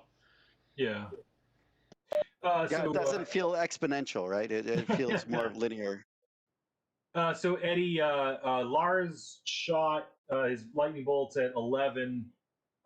He is still up, but I mean, this is like the Mortal Kombat finish them. They're almost kind of teetering. And Almadieter did a multi-target heal on you and Shooting Star, so you're back up to full health. Thank you very much. Yeah, hit you for 13, It so feel free to take some more God damage. almighty. It is his turn. So that's even perfect. So he sees the hole close up. Yeah. Well, you control the phantasm, so you could make that part of what he sees. Or you Oh, I'll make it definitely be a part of the phantasm. It is his turn. He only has one action, and he is barely standing. So he is just going to take a shot at Oliver Ramos before he meets his maker, or what he thinks he's going to. And Thought we were friends, man. with an 11, he again his With an 11? his demon right in front of him. I'll take it again. You don't have to give your legend point, but I'll take it again. Okay, so you take hit by it, and it's the blue suit. Let's see. You're probably just like laughing maniacally in his face, like as he unloads the rest of the rounds in his pistol into you. Disarm 6.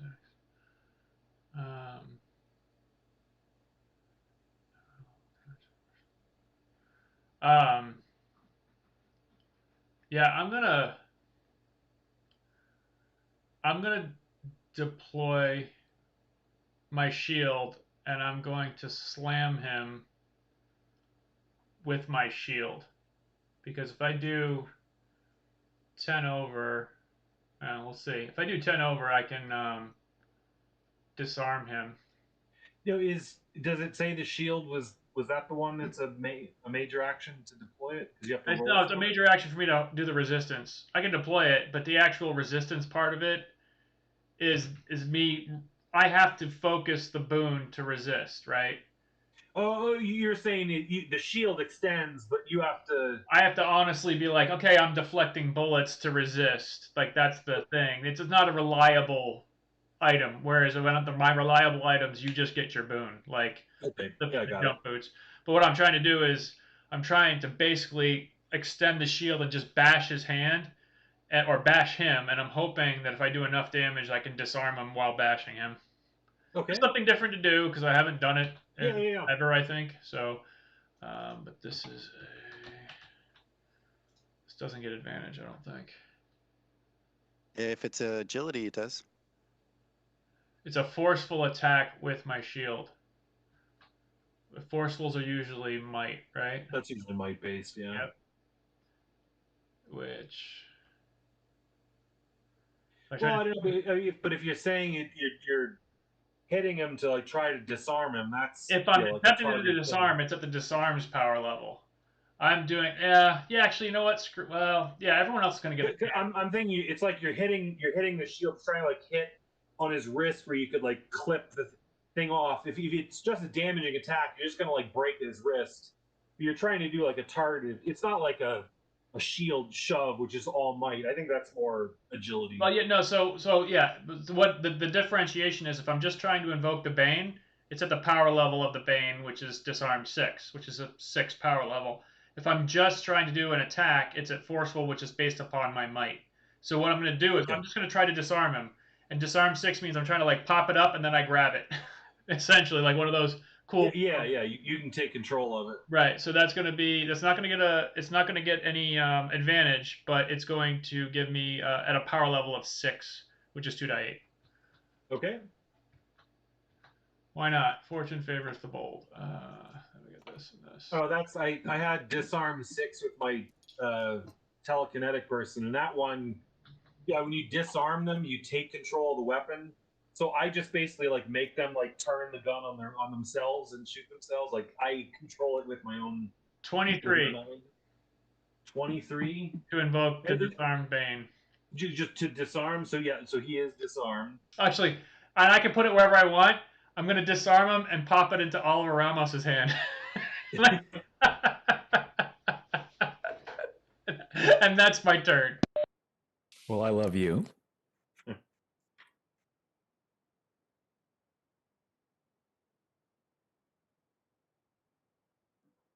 gonna run downstairs and get a drink. So if it pops up to my turn before I get back, I'm just holding everyone's bolsters and stuff. Okay. It's Shooting Star. Yeah, actually, you're at the end of the thing, so you're all set. All right. I'm going to take a shot at number 11. Oh, boy. 2 8s on the 8s. Before he dies, And 2 1s on the extras. before he dies, do I know what's happening? Because I know you said it, but like, does Oliver know what exactly is going on at the rest, like for the plan? Because I get that there's like I don't know if I missed the beginning, but did we fight this like the sleeper agents and all the carts? Oh no. So you had so going back, it started off just getting onto the train. Yeah. And, Just making sure. Your rooms were in the first class. You also Yeah. have some sleeper rooms. You'd gone to the first dining car where you'd met the little girl. She said that her room was in the sleeper cabin. She's already searched down to here, and then together you went and like essentially like walked the train to get down to here, and that's when she said now Yeah. disappeared, and these 4 guys just appeared out Sure. of nowhere in this room. And then when he was talking, he was basically saying that there is like, people, agents in each of the cars, just keeping everyone like in their seats at gunpoint. And there's people at the head of the train making the engineers keep the train going. I see. full Okay. speed. Okay. And then eventually, when you get to the town, they're just going to ride right into the town at full speed. And that the power station was directly, like you have like where the tracks would end, the Sure. train station, the power station. It's enough momentum to just, fire right through into the power station and hopefully cause some kind of damage. So So we do know like the general idea of what's going on. yeah, of what's Okay. going on, the general, mission. But you've only fought these 4 guys. You had walked the whole length, but everything was hunky dory. Yeah. You're expecting as you go back, there may now be bad guys in each Sure. of the trains going back. So my total roll was 26 on God that almighty. first attack. Okay, so this isn't. It's enough to put him down, or Oliver. I don't know if you wanted to do, some story thing with, and they're not like literally being killed. They're like not. They Yeah. could be dead. They could be unconscious. That the mix of a firefighting how it comes out. Is it my turn's next, correct? Yeah, actually, your turn is literally next. So if you wanted to do something story wise with as he's going down, or play into that, you can. Yeah, I didn't. Well, I don't know if is he dead? I'm gonna say for this guy, he's unconscious, but like you might like put some bandages on his stuff so he won't die, but he's not gonna get back up. I mean, there are some attacks that it might be like they just took so much damage, it's ridiculous. And in the case of this guy, he's unconscious, injured, but still alive. Okay. Crap. So I was hoping to actually cast truthfulness on him and get like an idea of how many people are on board that may or may not show up and try and kill us from who that little girl was who just magically disappeared up there. And so I'd like for him to wake up if possible, but Almadita is unfortunately getting a drink right now. So can't really heal him. Oh, I do have a med kit. I'm not good at the healing part, but Well, I mean, really, he's unconscious, so I mean, you can essentially keep any of their guns if you want to. So I mean, technically outside of melee, so you can kind of decide what you're going to do. I mean, normal state of affairs. Like I said, if you're defeating someone, it just means you don't have to worry about him anymore. If you want to do like, well, let's try to wake this guy up to interrogate him, but we'll leave him handcuffed somewhere, or I mean, say they're unconscious but injured, you say like, well, we'll do first aid just so they're not dying or bleeding out, so we can arrest them later if we succeed. But so you have those options. You don't have to. So I do have smelling eventually, salts. everyone's defeated. At least some of them are just unconscious. If you wanted to do, some kind of effect, like wake them up, interrogate them, or one of your influence or perception abilities. So Yeah, I'd very much like to interrogate him and find out at least a little bit more if possible. So we'll like go back to the story mode. So they're essentially all out. There's him. And say one or some of the others are just unconscious. So if you want to tie them up, handcuff them to the rails of one of the shelves, and wake them up just enough to interrogate them, you can role play that or however you want to. Okay. I'm gonna handcuff 11 because I actually have those on me. So I'm gonna handcuff 11 to like the closest like thing I can, and then the gun that magically fell into my hand. I'm just gonna stick it in his mouth and slap him a couple of times awake. Okay. All right. So we'll yeah. So he's essentially like conscious and what was it? As Chuck Palahniuk said in Fight Club, when you have a gun in your mouth, you speak only in vowels. So he's So I understand you're going to die at the end of this, and that's okay, but you're going to die now, so just tell us everything, and then we'll leave you alone, okay? And then I'll cast Truthfulness. see. So at level 5.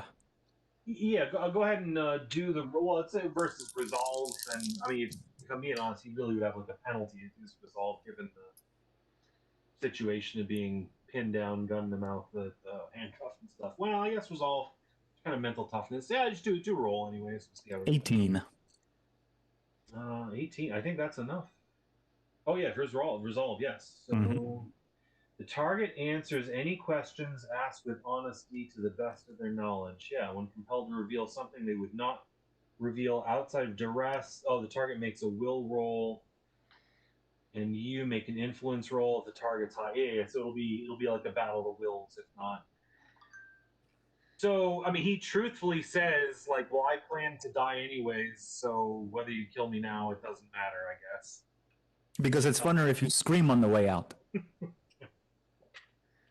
I'm going to walk up behind him and mind dredge the hell out of him. I'm okay with that. Let's see. Mind dredge. Is this one of those things where we say, whatever you do, don't think about how many guys are in the cars? Yes.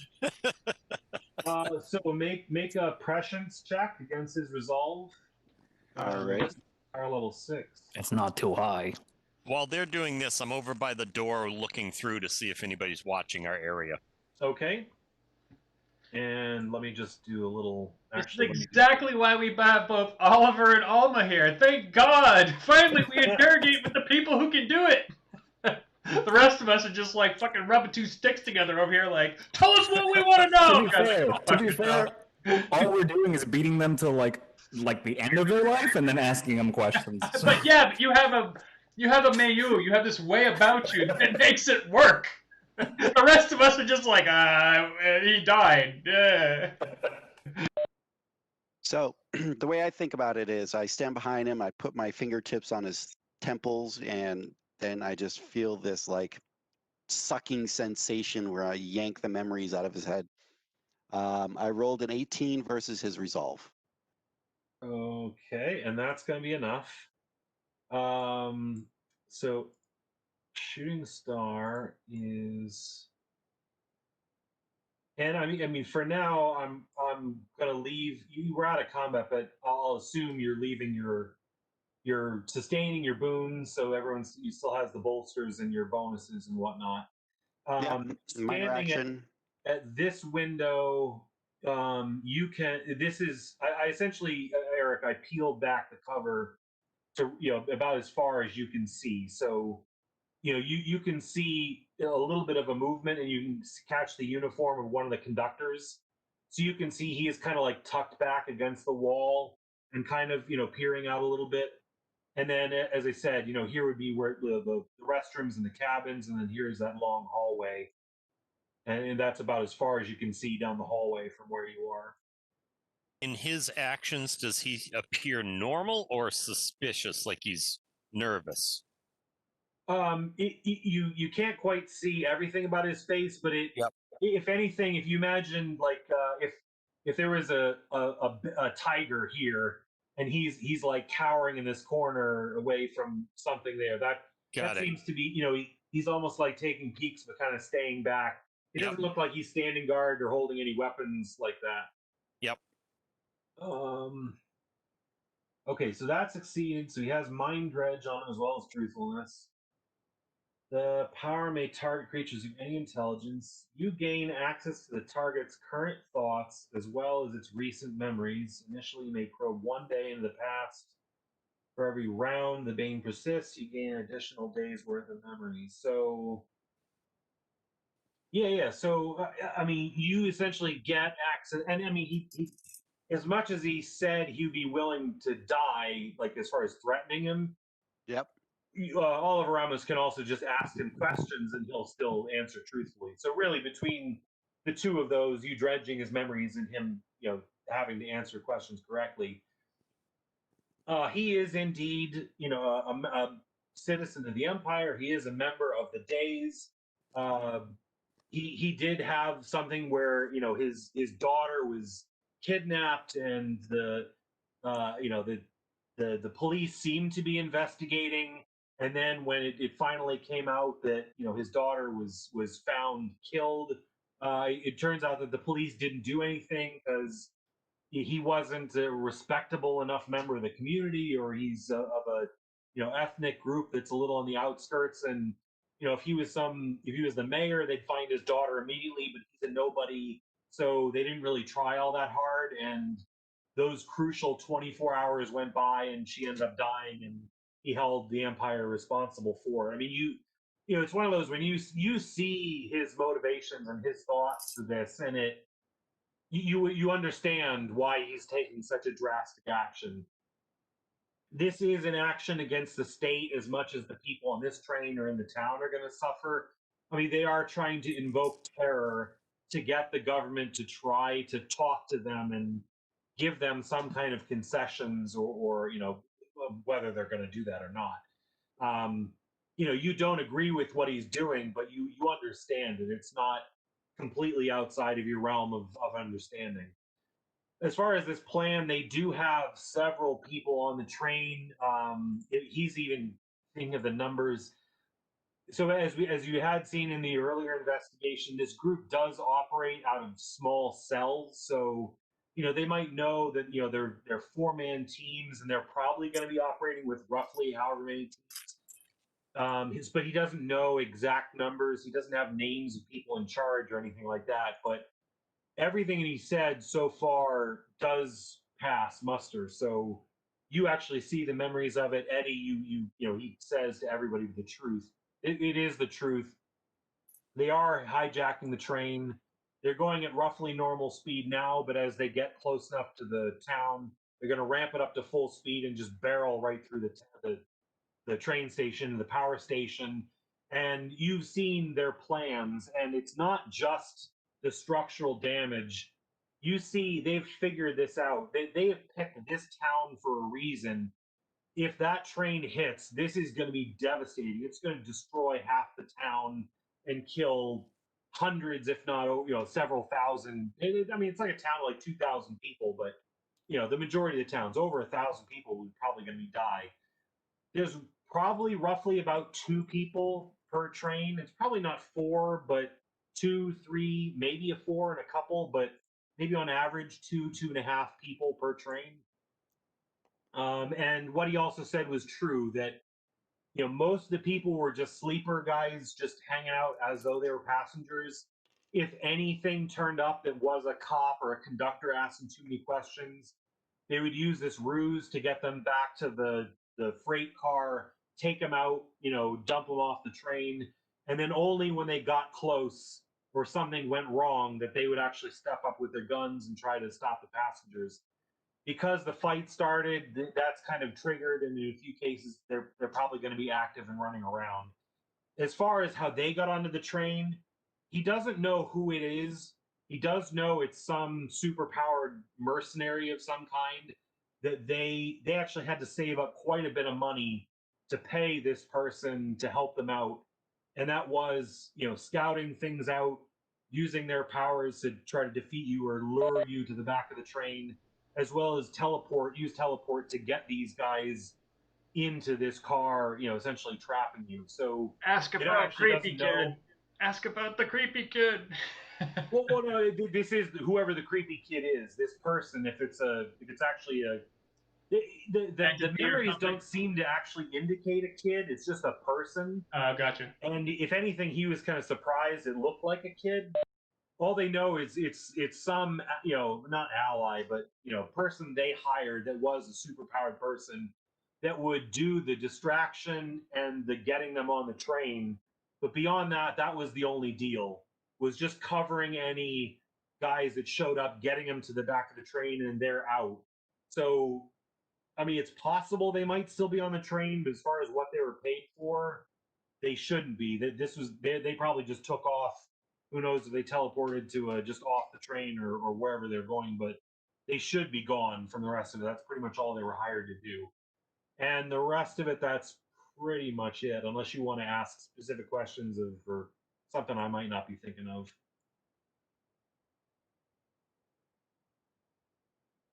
What about you, Eddie? I think I've drained him dry enough. Yeah, no, it's fine with me. I'm assuming I still have the gun in his mouth though, so I would have taken that out at some point. Just yeah, felt yeah, a so little you clearer. at least talk or something. Yeah.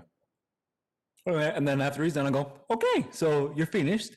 And I think you said you were okay with dying, correct? He just kind of stares at you blankly. I mean, Okay. Defiantly. I quickly interject and go, don't give him what he wants, man. But it's fun. If he dies, it's I'm fun. like, he wants it. You're giving him what he wants. Yes, but he doesn't know what he wants. He has no He'd be idea. more agonized to know that he lived and we defeated him, and he'd go, "Oh, we failed." What Just do you think happens after we all die? If you want to try this, so like Eddie, if you want to try using persuasion, deception, or presence, and blue suit, same thing. Persuasion, usually probably presence in your case, but presence. you're either trying to Yes, persuade presence. him to do the right thing, or you're trying to inspire him to do the right thing, and Eddie, you're trying to convince him. Like it's trying to make a convincing argument not to shoot this guy in the head right now in front of me. Like it's that's the part of my character that I just can't stand. I'm pretty sure Eric would be behind me on that as well. Blitzman probably doesn't care. Yeah, unfortunately, I'm over here very distracted by seeing this conductor. 19. Shit, 16. Fuck. No, so it wasn't so much one of you is going to win over the other. It's would you? In theory, you could have convinced each other, and you both been convinced. Kurt, I'm going to chime in here too, because I think that this guy's best punishment would be to arrest him and put him in jail rather than let him die. I don't think you know what happens after, but okay. You can do a roll if you want to try to make a case. And so I mean, Blue Suit didn't really convince Oliver Ramos. Oliver Ramos did make some good points to the Blue Suit, but your like root just morality of it of whether it's wrong to kill them when you arrest them, or just the fact that this is he's tied up and handcuffed and helpless. It's straight out murder to me. It's, as far as I'm concerned, like I would do all right, you know what? In my opinion, you drop down a peg, I will walk the fuck away. Yeah, I can't. Yeah. I will not stop this from happening, but you lose that respect for me. I can't. Like it's just I can't stomach it. Won't deal with it. Don't want it. Like it's the Yeah. No, fair enough. And understanding that I get that there's necessary deaths, but this is just completely gratuitous and not unnecessary in my character's opinion. That's all. Yeah, and this is good too in a bigger picture. So we always say you're playing the game together as a team, you're always trying to like help each other out, not fuck each other over. And you don't want to like just be a dick and do things the other guys don't like. Like if you have a bunch of like paladins and one thief, and the thief's running around stealing all the paladins, like, dude, what are you doing? But then again, it does make for a good story. I mean, you would disagree with each other and have some conflicts, and if you want to invoke these little, fights within yourself, we can make little story hooks and have this stuff, evolve to something else come down the line. So go ahead and play it out as you are. And I'm sorry, Lars, you made roll if you wanted to call that out, or Eric. 10. If you wanted to. It was 10. 10. Okay. 10. So you're just like, don't do it, Doug. Basically, yeah. So yeah, I guess if everyone's played that, Eddie, if you want to just say what you do or your story. Sure. Halfway through, oh man, I'm blanking on the German name. Blitzman. Halfway through his explanation of why we shouldn't kill this man, I slowly put my thumb into the dude's eyeball. Oh. And then if I can manage it, I'm gonna start heating my thumb up. And just kind of like go in deeper and go. And hopefully no one hears this, but I'll get kind of close to him and go, I'll see you later. Okay. So yeah, the second that starts happening, Kurt, I'm done. I walk towards shooting. So like it's just like, okay, fine, hands up, I'm out. Like I pled my case, but I'm not dealing with this. Yeah. You're walking away. So I mean, you do it. He's essentially like maimed. He essentially lost one of his eyes, although the heat cauterized it, so he's not bleeding out. I don't know what the eye juices smell like when they're boiling, but that would not great. Be the or really good. smell. Well, I've got my mask up, so I don't have to smell it. Depends on how hungry you are. He's sufficiently terrorized, and given the rest of all the really scary shit and your spookiness, doing it beforehand with the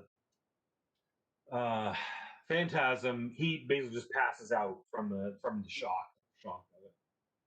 So he's back out, and everyone can.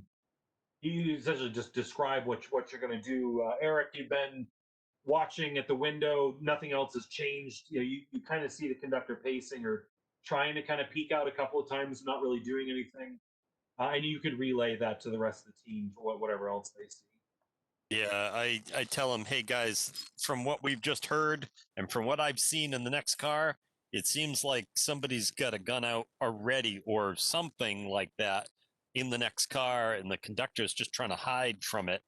So do we want to go car to car, or do we want to go to the front and work our way back? Well, we could go on top of the train and work our way back. All we care about is the engine car. Right. And listen, we care about innocence, but if we don't stop we can save as many innocents as we want, but it's not going to do shit if this thing just barrels into the fucking town and kills more people. Exactly. So if you want, what I was thinking. My perspective is I want to get up on top of the cars, and I want to freaking do boost jumps off of every car, and if I have to, use my grapple to freaking pull my ass in. Because I know it's dangerous, but shit, like the engine car is all I care about. And if I can avoid all the shit in between, I know Kurt probably wrote a bunch of stuff. My point is like if I can avoid all that crap in between and just get to the engine as soon as possible, yep. Like that to me is what I think it needs to happen. Yeah, well, that was actually my plan, but I agree. That little girl is not the only one with a teleport. If you're okay with the screen. Well, I just turn to you and go, you can teleport your own ass. I got my shit to do. Like, basically, my tech can take care of this. All right, Batman. And my speed is not going to have any problem jumping from one car to the next, moving along this. At least I don't think. I'm just, like, my character just miffed at Oliver right now. Like, I don't want, like, having already been teleported by him, I threw up the last time and fuck that. And now having, like, witnessed that, like, listen, he's on the team, he's an asset in certain ways, but I'm just right now, I'm done with him kind of thing. Like, I'm just like, okay, fine, yes, but I'm not using your teleport. I got my own shit. I guess it's a little bit. I'm annoyed with the situation, so to speak, because I didn't have a way to convince him of the situation. Whereas like before, like I can look away from a lot of the stuff he did. This one, it's like, oh, you crossed the line, and fuck, I couldn't do anything about it, or I could have, but I didn't want to assault another officer. So like I'm kind of like doing that side of it, you know? Yeah. No, that sounds good. So as far as the cars, so each of the cars, like outside of the doors in one of them, we'll say it's like the rear down lower one. They have ladders which you are able to climb up to the roof if you want to. So you can go out either out here or out the back door, climb up to get up onto the roof. I prefer to go out the back because that guy, the conductor, I'm worried about him being stupid. That's my thought. Yeah. Sure. So I guess if you all want to do that, you can either climb. I mean, we can do some agility checks and stuff, or you can try to teleport up onto the roof of the train. If you want to describe how you're all going to get up there. I'll I just agree. I go out think the we back should. and climb up the ladder. Yeah, after oh crap, Blue Answer kind of storms off. I go, well, anyone else? Anybody else? No. Imagine you pretty much got a ladder here and a ladder here, as well as your other modes of movement. Can we lock or somehow block the door that is in the front between the cars, so nobody can get into this compartment while we're going up?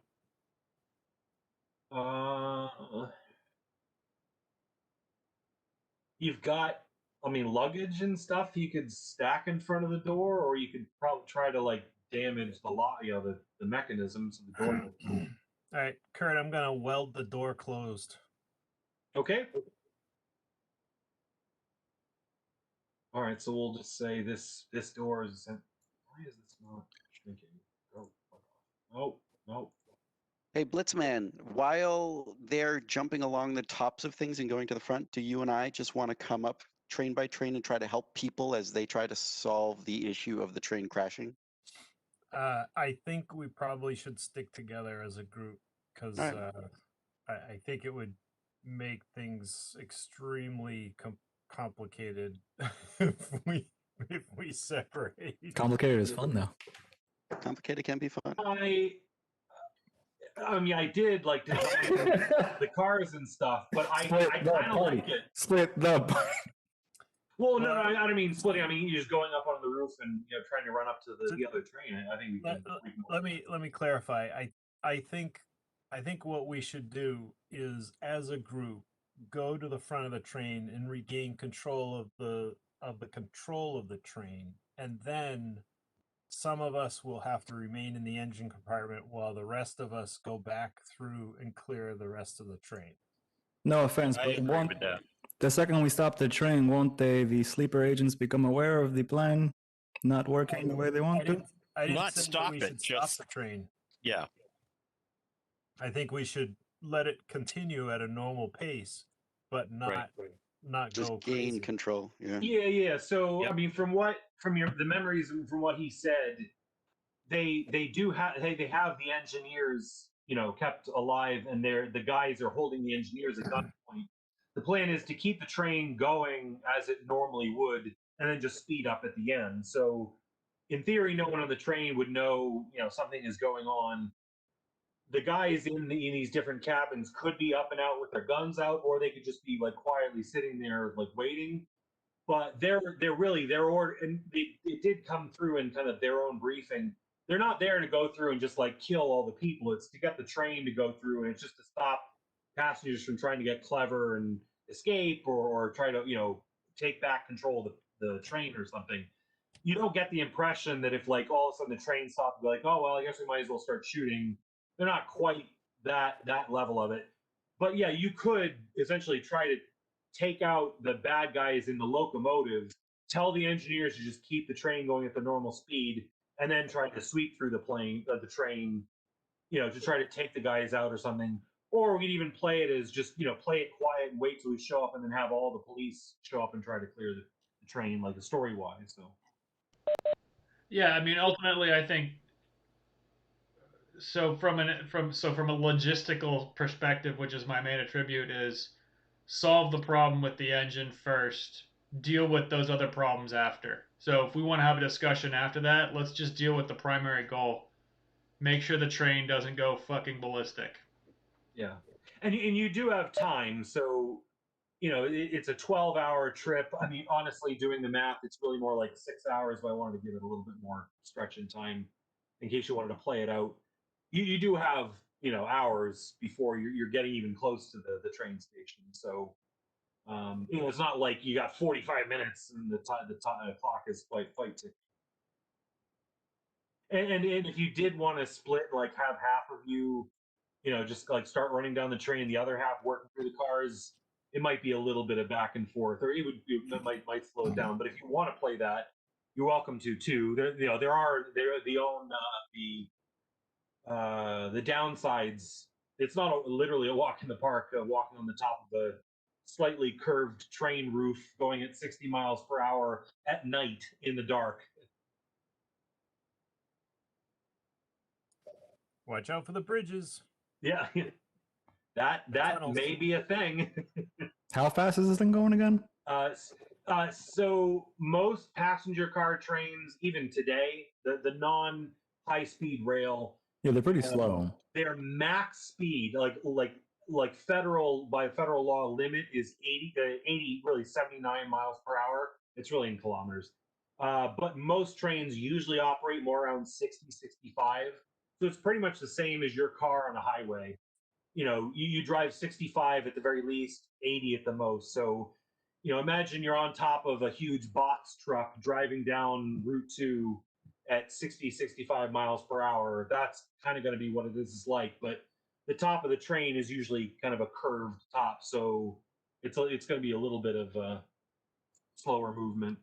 I mean, I can help people not fall off, but it's not going to be pretty going back on.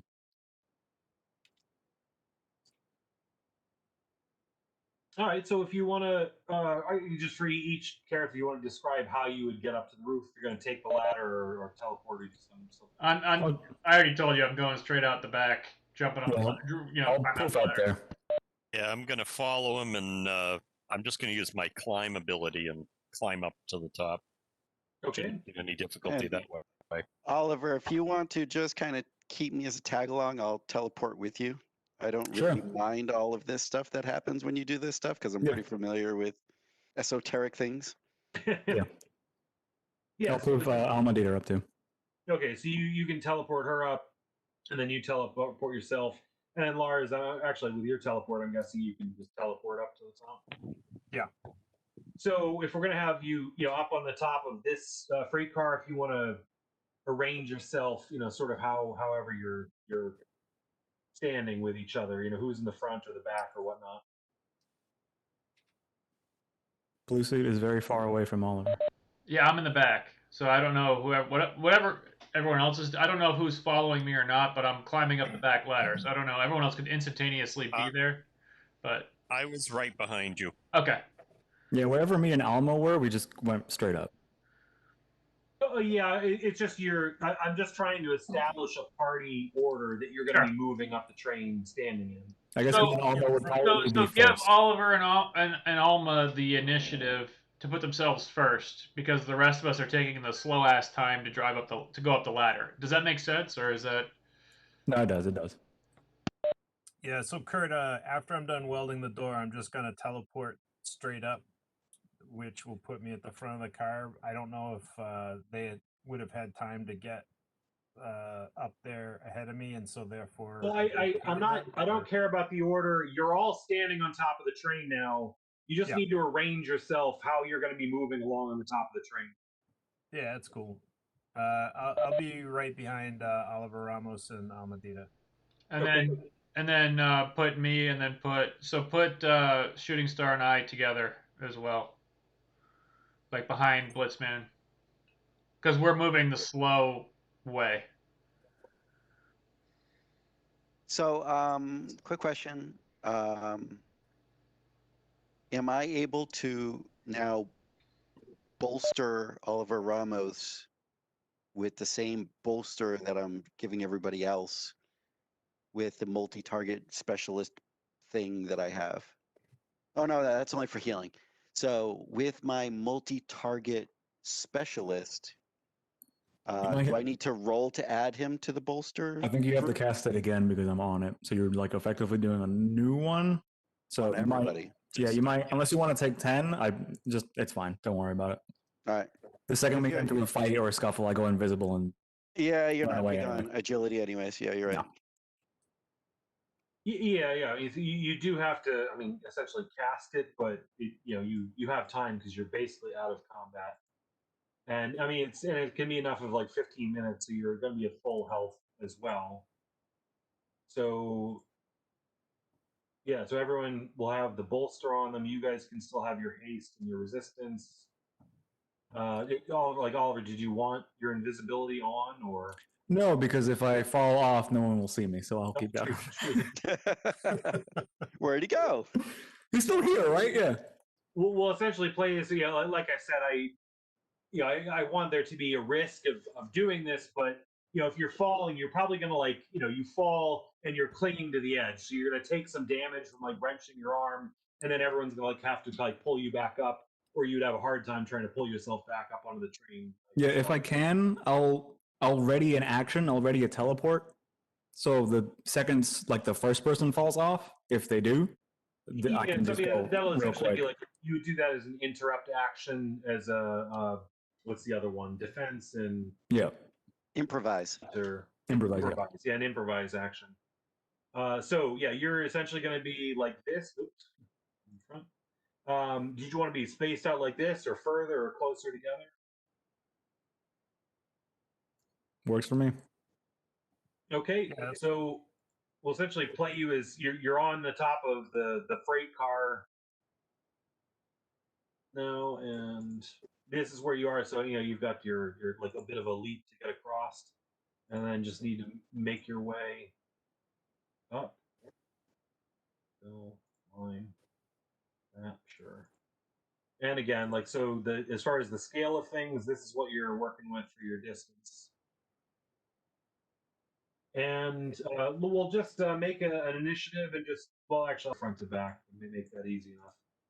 So Oliver Ramos, Almadita, then Blitzman, Blansuk, and Schnuppa.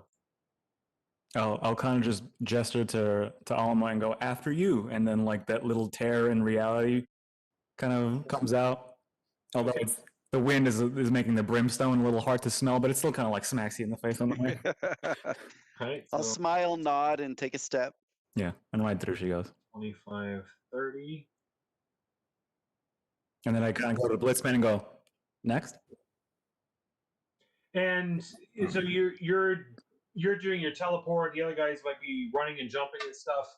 I guess if you just want to put some description on, how you're carrying yourself. Do you have your guns out and stuff? Do you have your stuff stocked? Are you walking normally? Are you kind of crouching? Are you kneeling on your hands and legs as you're kind of crawling along? Like I said, it's curved, so these two spots. The middle, you're definitely stable. These two spots, it's a little starting to curve away from you, and then as you get towards the edge, it's a little bit steeper of a slope. I just want to get how you're standing, or if you're crouching, running, jumping. If you're trying to be quiet, however you're doing it. I'm in sort of a half crouch. And, okay. As I approach that gap, I'm gonna look back at the other two guys and ask them if they want me to teleport them across the gap. My character will be using the 3 points of contact rule, where my both hands and 1 foot will be on, and then 1 foot, 2 hands. You know what I mean? Like just like bent over at the waist and kind of crabbing along. Yeah. Bracing. Exactly. Unfortunately, Oliver thinks he's totally got this, so he's actually just going to stand up straight. Okay. No. Yeah, that's an option. Definitely an option too. I don't know how many people. It's not a good one. A lot, but... It's like 12. Yeah, I think Mike and I are pretty much just 12 people. good because Mike's gonna do the jump, and I'm just pretty much running along. Yeah, mine's Uh, the anti-grav flight, which can you do double? I can do double move, right? Yes. 30, 35, 40, 45, 50, 55, 60. So I can go here. Whether or not I need to clear my annotations. Roll an agility after that, but yeah, so I can just jump in front, and I'll just kind of do a quick glance back, like, come on, son. Basically, what I'm going to do is, like, after each kind of round of movement, I'll have everyone make an agility check, and then depending on how you're moving and stuff, I might give bonuses or negatives, depending. And then finally, a shooting star. I mean, I see. Yeah, I see climbing Mike do that, and I'm like, oh, people are in the way. I can't just zip around. It'd be really tricky to do that. So I just get behind Blitzman. I just move across. It's almost straight across. It's just kind of a long step for me. Okay. Yeah, And I was going I'm to say across. your climb is less about literally climbing and more, you're able to kind of run and shift some of your momentum towards the surface you're running on. I mean, Right. you might think, like, if you're running up a wall, you kind of like get the speed going, and then you're able to run and preserve that momentum. But it's even more for you because you can just keep going, literally run up the side of a skyscraper. So Yeah. if you're doing your running, your climb, you could actually like almost like run along the side of the train. You could kind of run past them if you wanted to, and you'd be okay. You want to worry about not like bumping into them or throwing them off. Yeah, I just don't want to bump into them. So guys, I don't mean to interject here. I just want to let you know that my daughter has a raid stream going on. So there's a lot of viewers watching us old dudes role play in an old school way. Like, unfortunately, we're not sitting across a table and broadcasting that. We're all doing this whole WebEx thing. So old man shakes fist at cloud. They can see a bunch of old dudes RPing the old way. I just want to throw a shout out to them. I know we got to, so go ahead and keep going. But yeah. No. They're all. I'm glad I didn't pick my nose or something. Right? And Eddie's going, I'm not an old dude. What the fuck? Why am I in the same group as you guys? He's like, I'm like hip. I'm with it. Hell, I'm the oldest one here with 53. Let's see, I'll move these guys up in case we need them. And I'm just pulling off. So it's not just walking on a bunch of boxes. We can actually kind of see what's going on. All right, everyone's moved up to here. Again, you're still on the roof. I just pulled the roof off so you can kind of see stuff inside. Yeah, if you just want to, so everyone want to take your move for another action? We'll just go with the front again, so blue suit. Did you want us to roll an agility check? Yeah, so we Sorry, it was the end of the first move action. So yeah, everyone make an agility check. And we're bolstered, so it's a at advantage. You do have advantage too on this. I do not, because I'm not. Mike can't bolster me. Correct. Why can't he? Of course I can. Oh, he was only bolstering the people he was with. Remember, we were coming up from behind.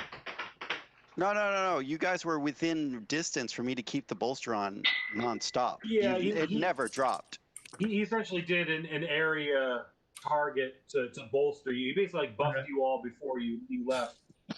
I don't know. There may be a distance limit if you all get too far apart, but as long as he's spending his minor action to sustain that bolster, I'll take it. I'll take it. Okay, Kurt, I rolled a 21. The speed guy who's got climb and everything. Oh, come on. 9. A total of 9. 9, okay. Well, someone rolled a 1 on their 20, however, rolled an 8 to explode here. Where's The guy who usually doesn't roll well rolled a 21. Yeah, you're going to show me up. 8, so that's the 7. Yeah, and you're the one being all fancy about it, just strolling along, standing. I am a bit of an asshole today. Yeah, I will You admit. are, yeah, you got that going for you. Gotta strut. Let's load this. Explodes. Load. 7. All right, so 8, 7, 6, 22. Fucking my explosion saved my ass, and actually, Mike, you saved my ass with the.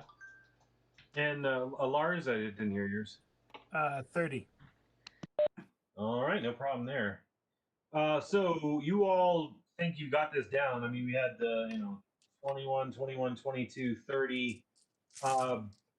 Shooting star, you're kind of flying at your speed. You leap over. When you land, you hit like a wet spot or something. You had like a teeter. You kind of almost go down, so like on with your hands flat out, but you're just able to catch yourself. But your heart is pounding as fast as your haste is running right now, and I'm gonna have everyone roll perception anyways for something else. So everyone just roll perception, and we'll, depending on their perception, we'll see if they all noticed you almost totally shank it as you landed on the sleeper car.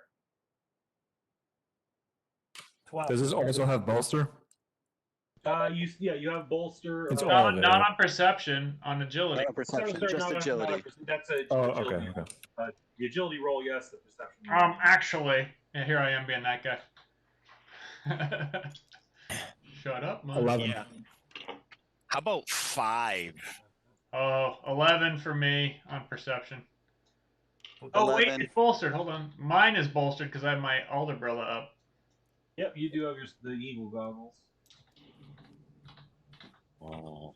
Didn't help for shit. Still rolled a 1. 11 it is. Anyone over 15? Anyone over 20? Nope. Okay. Shooting star, your reputation is safe, as no one notices. You almost totally take a drinker off the end of the train. Okay, so I'm essentially just going to go from the front. So blue suit, go and do your move. 5, 10, 15, 20, 25, 30, 35, 40, 45, 50, 55, 60. That puts me 10 feet in on the next car straight forward.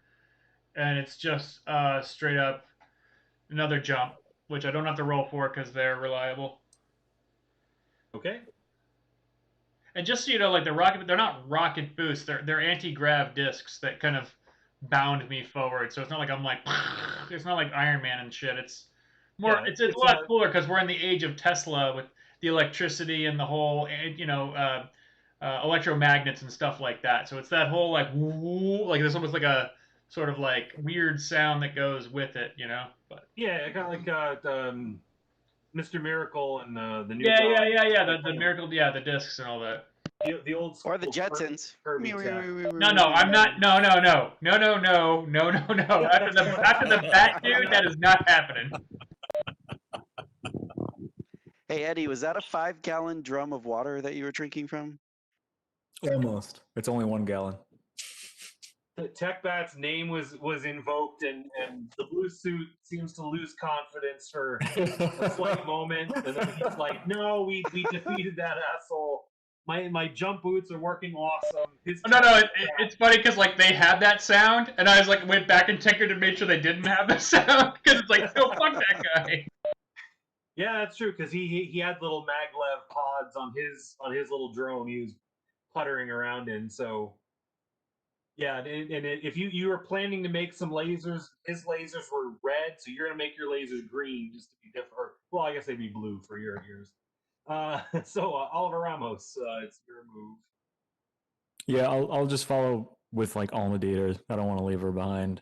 Honestly, I don't want to leave anyone behind. Like I'm kind of watching everyone a little bit just because if they do fall off. You teleport her 30, and then you'd teleport your 30. I'll teleport her 30, but I'll kind of like wait for everyone to keep moving. Oh yeah, you're holding that one in reserve in case we got to fall. Yeah. So I'll have you go last. So Blitzman. I'll let Oliver Ramos know, hey man, I got my haste running, so I'll keep an eye on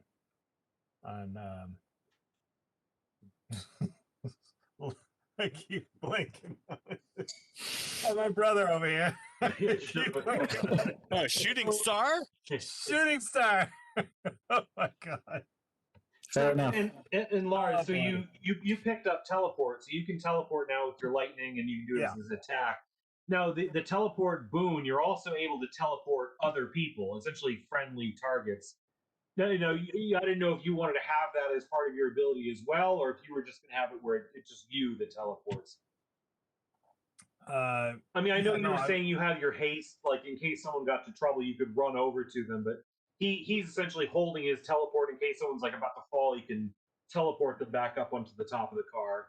So actually, that was something I was going to ask you. So if someone is hasted and they teleport to move, I mean, teleport is a move action. So would you be able to teleport twice if you do a double move Yes. in the same round? Yeah. Mhm. So there you go. I mean, really, even without haste, you should be able to do it because it's a double move. Yeah, you can always double move teleport. That's fine.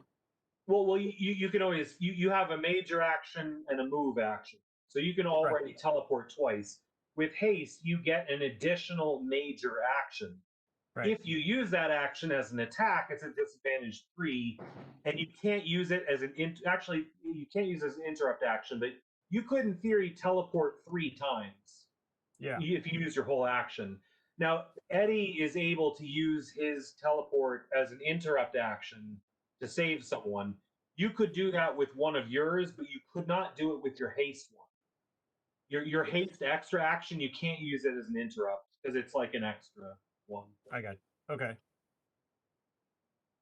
So yeah, you can essentially teleport twice. Okay. So yeah.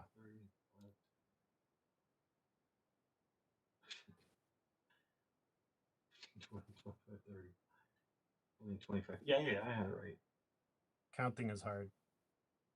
Well, and I'm doing it like trying to look up the squares because I'm on the blank space here. Yeah. No, I hear you. And shooting star, you want to?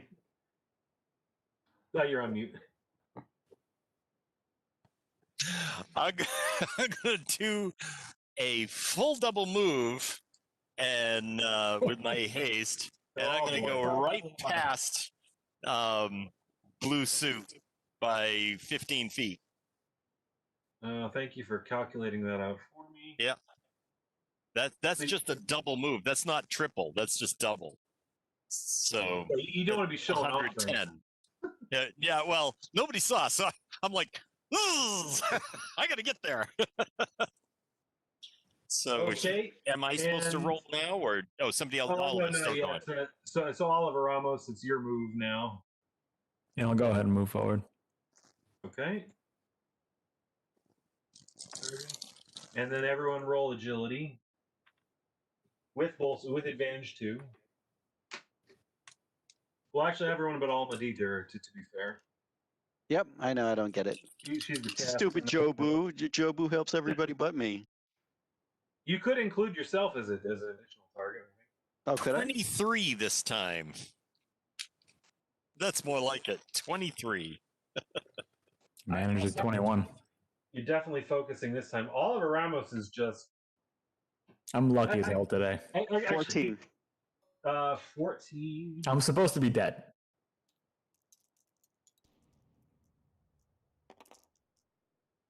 Let's see. Blue suit and light and Blitzman. 23. Hold on a sec. Ooh, looking good. 14. 21. 31. All right. So again, all of you are crushing it. Oliver Ramos is looking pretty badass. He is like he's strolling down a country lane on the top of a sleeper car, going through the East German forests at 60 miles per hour in the middle of the night. And everyone make a perception check. Eddie, Oliver, are you wearing a trench coat? Because I can just see it whipping in the wind as you like just stroll Actually, I am. That's the worst part. nonchalantly. Oh yes, that's the best. Yeah, actually, true. If any of you are wearing hats, you might probably want to take them off and roll them up and put them in your coat pocket because you may lose them. Mine's attached. 14 for perception. I got a 3 for perception. You don't think I would design a hat that would just fly off my head, Kurt, do you? 13. 17. Oh, 13. Oh, baby. Eric got a 17. Load the cannon again. What did that roll? Ooh, another 4. 4, 8. All right. Well, I'm guessing a 27 is fine. Do you want me to explode another die 4? No. So no, that's plenty high. So shooting star, you would kind of make out, some. It's night. You are definitely in the forest, although the trees are receded back on either side. Off to your right, I mean, as you're traveling towards Breslau, you can see the high tension, the power lines, a ways off. So I mean, probably like 200, 300 yards. Essentially running parallel with their own swath cut. So you have like a little strip of woods in the middle. The woods are back a ways from the train at this part, so you've got a little bit of field on either side. Shooting star in the distance, you can make out kind of like a black mass. But blue suit with your Alderbrilla, you see a mountain ahead, and you can see the void of the entrance to the tunnel. It is still a ways off, so maybe a minute out or so, but it's coming. Tunnel! It's like Stand By Me. Train! And you also notice, because you rolled so high,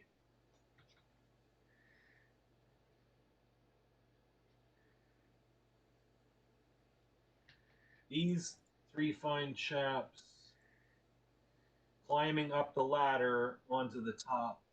Oliver is smiling. He is up here, and he is like still on this ladder, like halfway up. Like Yes, I probably don't see that one. Popping over the side. He is mostly up, but he's kind of semi-crouched. He's got like his one leg is still kind of on the rung. He's almost up, but not quite. But they're this guy essentially came out of this door and climbed up, so they're just starting to climb up here. None of you noticed anything. Shooting star, he did see something coming. He basically, blue suit basically shouted like, "We got a tunnel in like 60 seconds, so 10 rounds." And then blue suit also noticed this guy climbing up. I mean, you're like turning around to say tunnel, and then you see this guy climbing up right next to you. And then you see behind everybody these 2 guys climbing up. So I basically did the whole like 3. Yeah, And you're kind of signing to the other. Yeah. And with that, we'll roll initiative. Lovely. With advantage, right? No, it's not. Agility is. Does the If it's agility, it's technically advantage. right? Yeah, it is actually your initiative. You do get advantage too, because initiative is based off your agility. That is the best stat to bolster. Like, Hey, no more bolstering agility. Kurt's like, and we're done. No Have more of this advantage shit. 4. Ooh, I exploded. I exploded. 6, 2, 2, so 6. Oh, this is gonna be fun. That was a 6. But that exploded, and that was an 18. No. 24. 18, 2, 20, 40. 28, and Don't try to show off your brother. 34. I had 2 8s explode. So what'd you get? I had 40. I rolled a 34, and I'm like, yeah! And then it was like, oh. But I'll have to give it to you. You're the speedster, man. The speedster gets initiative. So blue suit had like jumped ahead of everyone. He's like, "Yeah, I'm in the front," and then shooting star's like, "Zing!" right past you, and blue suit's like, "Aw," and then he rolls this awesome initiative, and he's like, "Zing!" right past you. What's really funny is I could have gone another 55 feet. I'm gonna have to make my maps bigger. Well, I mean, in fairness, we do have the entire length of the train. Yeah. You guys could have a race to the end of the train and back. Yeah, really. I got a 15, Kurt. 15. An 11 for Eddie. Sorry, what was it? 11. 11. And Mike, yeah, the blue suit had a 34. And these chaps, they're based on agility, and they. Oh my god, I was loving my rolls tonight. 5, 6, 7. They are all gonna go dead last.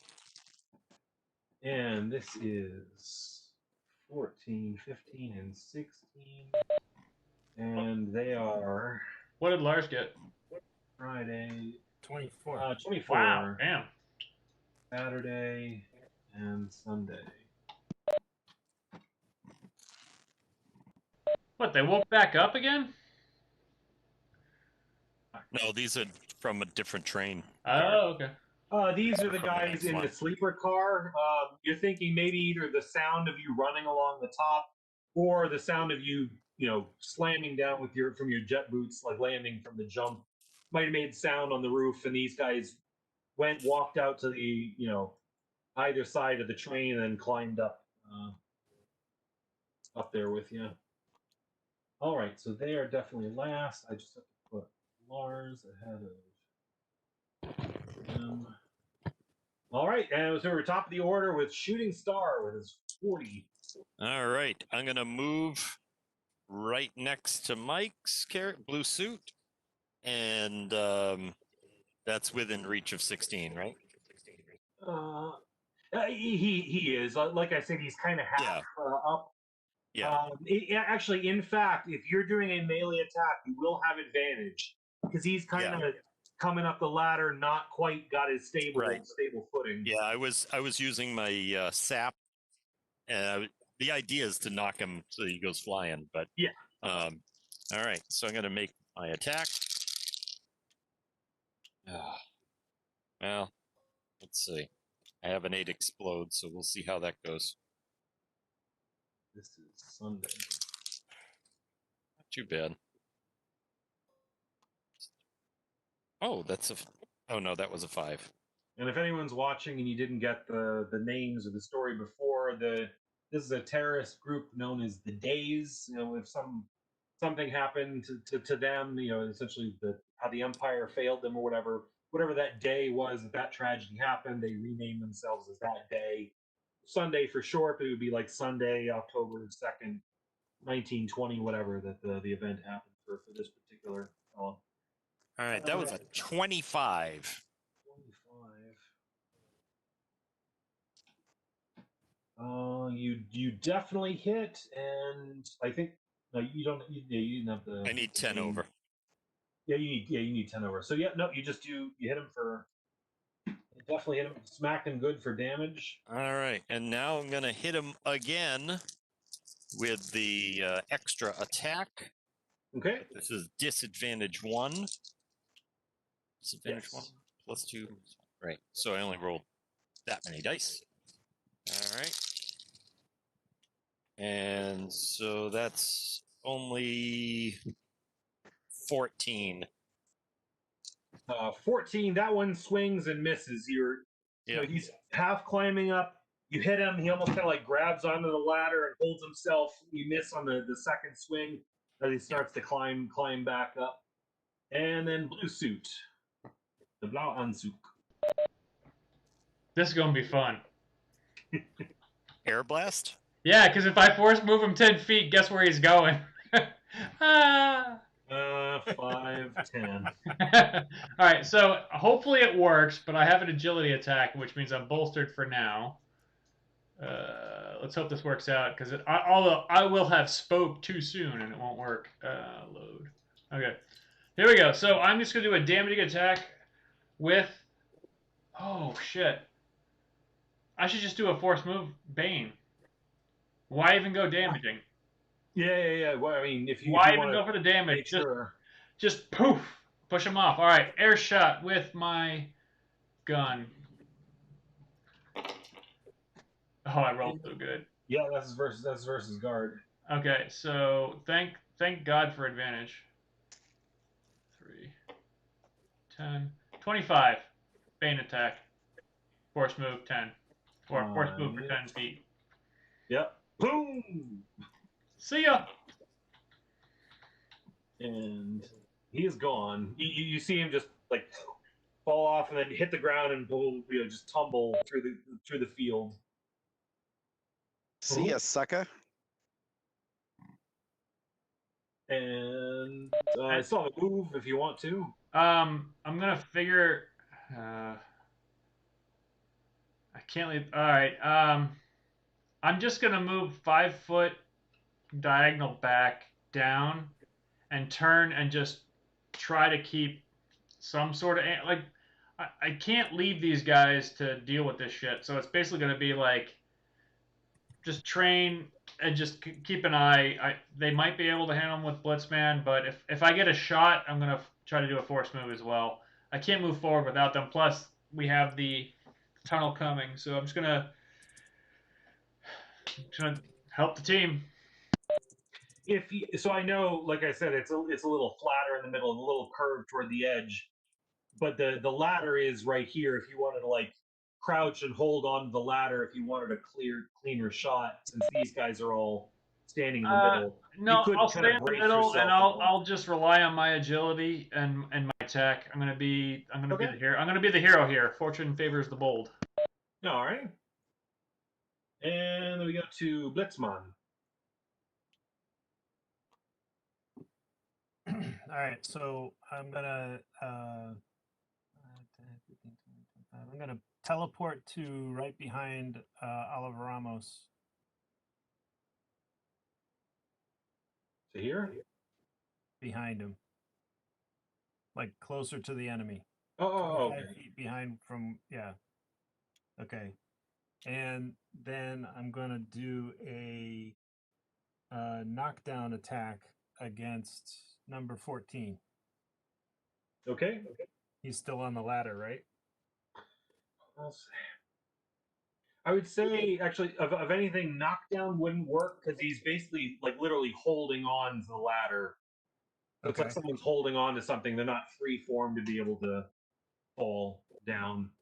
I mean, a forced move would still work because you're essentially knocking them off the ladder, but it might be a little hard. You know, it's like you're trying to knock someone over when they're like holding on to the bars or something like that. Oh, okay. And if anything, I'd give you that as a because you just your understanding of physics and stuff. You're thinking that might not work. Okay. Well, I could do a forced move on number 15, right? Yes. Or I mean, a knockdown would just knock him down. It doesn't. You just go prone. Yeah, it's like you're knocking his feet out from under him. Yeah. All right. So I'm gonna try and do a forced move then. Okay. And I think you have the long range, so you've got the range for Right. it. Yeah. So.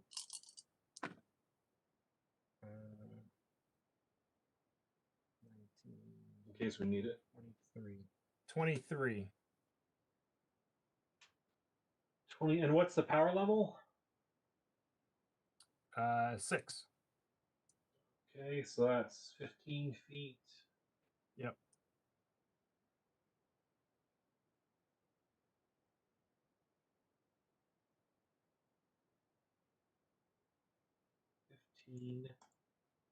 And a little unstable, so I'm going to give him an agility check.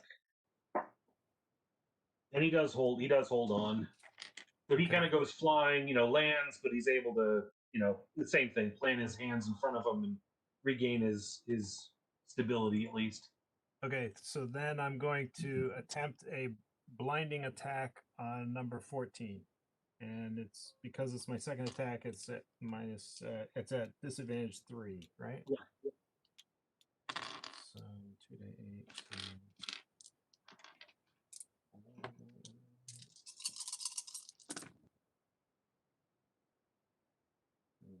I'm still questioning 16. these guys' abilities when they came up and they're trying to be like, oh, we're gonna shoot superheroes off the top of a train. I'm just saying, like, we're gonna stop this. Okay, sure you are.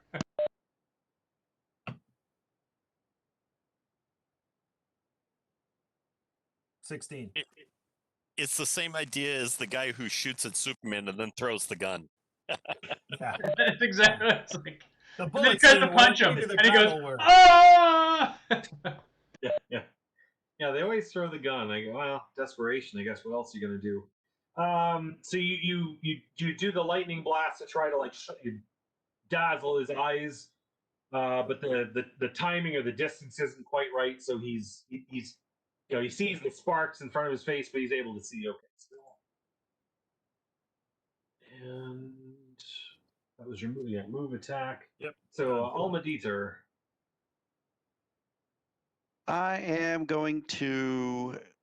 He's within distance, right? 14. Is he within distance of me being able to bane him with the what's it called? The Yes. demoralize. Yeah, he's kind of half up, but he is within your range. All right. I'm going to hit him with demoralize. So you're doing your creepy black wings, inky black wings, which are now like fluttering in the wind. And to add an effect, it'll make it look like I'm shooting feathers at him from where I'm standing. He's just like, "You suck. You suck real bad." Oh. It would be bad if the wings were real, because all of a sudden Alma Dieter would just because the wings catch all that air. It's only a 16. 16, but this is against his resolve. Correct. And this is Friday. He does resist it. Oh. He does, it's almost like he kind of like wipes his eyes and shakes his head, and he thinks like, oh, in the dark he's seeing things. Maybe I just saw something, yeah. The other minor action to bolster everybody. And you sustain your bolster. yeah, just and then you know what? I'm gonna move towards the end of the train with blue suit. So I'm gonna move back. Down this way? Towards the front. Yeah, I'll leave Blitzman and those guys back there. 25. There's fine. Yeah, you could only you need 10 more to make a hop to the next car. Yeah, I'll wait. And Oliver Ramos. Oh man, I don't think I'm close enough. 5. So... You'd have to be. If you took a 5-foot step to here, you'd be within range to hit. Yeah, I'll do that. Okay. Remembering that one time we were in that car chase, Oliver is gonna tell 14 to jump. Hopefully it works again. All right. This is a domination, I think. Yeah. Ooh, that's not great. 15.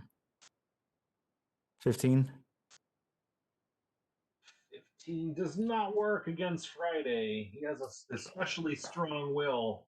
Again, he kind of shakes his head again, and almost like redoubles the effort in his head, and he seems to take on a fiercer demeanor as he continues to climb. And actually, it's his turn next, so he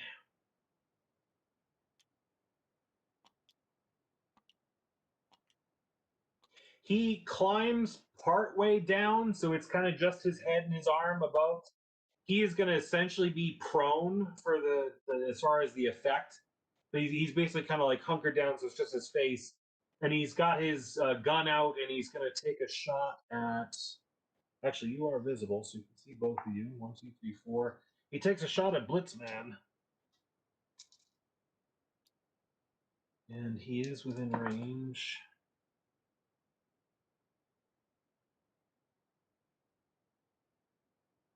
Blitzman, you have a guard of 18. I'm hasted, which gives me 2 more. 18, 19, 20. So he hits for 3 points of damage. All right. Which is essentially the minimum. Kurt, just a quick question. The if somebody's prone, is that a plus or a minus to your attack? It's advantage or disadvantage. Disadvantage. It's what? Disadvantage. Oh, disadvantage. Yeah, Okay. so range attacks would have disadvantage. Correct. No, I meant for a prone person to attack somebody else. I think with range, in some cases it can be, but No. I'm thinking if you're kind of laying straight forward with a gun, in this case, he's basically hanging onto a ladder, so he's Right. effectively standing. Actually, so to his be range. fair, when Okay. you're prone, ranged is not a disadvantage. It's the only melee attacks that are disadvantage. Oh, yeah, it actually says that he would Yeah. definitely have disadvantage being, kind of hanging onto a ladder, especially with only. Okay. Oh, but for shooting a gun, he is not disadvantage. It's only if he was trying to swipe or hit someone melee. Yeah, I think it did say that. Okay, +2 guard. I was thinking of resistance. I thought Lars had a higher guard than he had, but that was just from haste, not resistance. Okay, so he takes that shot. 15, 5, 10, 15.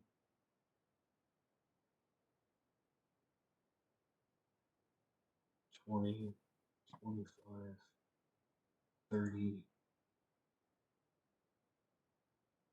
And he needs to make an agility check, which he does barely. So when 15 makes the jump, it's a little bit of a wobble and a waver, but he kind of catches his footing, moves forward to here, and takes a shot at 1, 2, 3, 4. Oliver Ramos.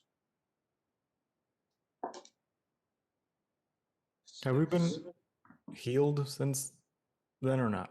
Remember, I hit you for 13. Yeah, you were all at full health when you started off. I mean, Alma Dieter had healed everyone, but it's also essentially been 15 minutes of Okay. inactivity, so you're all back to full. He shoots and misses. He probably lost his balance a little bit as he started to fire. I know we're almost at 9:30, but can we get one more melee round in and then be done? Yeah, actually, I hadn't even noticed. But I gotta take Sunday off the board too. Just one more round, Kurt. Just one more round. One more, please. Oh, no worries. We'll go for it. And then we go top of the order and I don't know. It's funny. I thought like, oh, if they're just gonna run along the top of the train, this will be over. But I'm like, well, no, they're running along. The guys would climb up and they'd have a fight. It'd be short. I'm like, oh, you're gonna blow through this whole train. It always takes longer than we think it's gonna be. And that's everybody too. So yeah, we're back to the top of the order with Shooting Star, Stan Schnupper. I wonder if we could just run away from these guys and just get way down the train. I was thinking that too, and we just pull them up, right? well, you can. So we're like, we're gonna like just I think other people could. MMO, just quick. like drag them all along. They'll just follow us, and then. Well, it'd just be these guys unless every single car comes running out. That's the only thing. Especially if you're going at speed and the jumping and the noise, you'd basically be aggroing every single car, and by the time you got to the locomotives, they'd like all be in the sleeper car attacking you. It's like a video game. Yeah. So you run through, you start kiting So in everybody, other words, and then you have to deal with them all at the end. It really sounds like we don't have a choice. We can't just keep going around along the top. We have to go through the cars. That's what it feels like. You could go along the top. We take care of these guys and continue. Yeah. I mean, you could either try to go. I mean, obviously these guys came running, hearing you. You figured probably from the jumping and the running. You could try to go more quietly on the next one, or you could just fight, each car worth of guys. Or I mean, you could play it either way. Yeah. I mean, essentially, this does give you the ability to kind of sneak past everyone, as it were. What was I going to look up? But yeah, Shooting Star back to the top of the order. Yeah, there's really not room for me to do much where I am. And it would be tricky to make the move back along. I'm going to go, believe it or not, I'm going to go to the far end of this car and be at get to the next car, actually. I'm going to go to the next car. Okay. And I'll stand near the edge once I'm over there so that if anybody tries coming up the backside, I'm right there to get them. Okay. So you're basically here. One more on the other car. One across. So you're right above the ladder. Well, I'm kind of in the center of the car, so I can look down without being on the edge. Okay. Yep. Yep, like that. I did put the ladder on everyone, but it's essentially in this position Understood. on every car. The bottom left spot. Okay, so you're there, Correct. and I mean, again, you're just moving at your full rate of speed, just normal run or walk. Well, I didn't really need to move at my full rate of speed to do that. Oh no, I was Because- saying if you you know what wanted I to mean? be, if you were trying to be quiet or stealthy, you'd have to move more slowly. But Correct. okay, and then blue suit. Is advantage still active? Yeah, Almadine is still sustaining it, so you still have advantage 2 with your bolster. All right. Yep. So what I want to do is I want to do a jump, but I want to do a jump that still propels me. So I'm looking to move 5 feet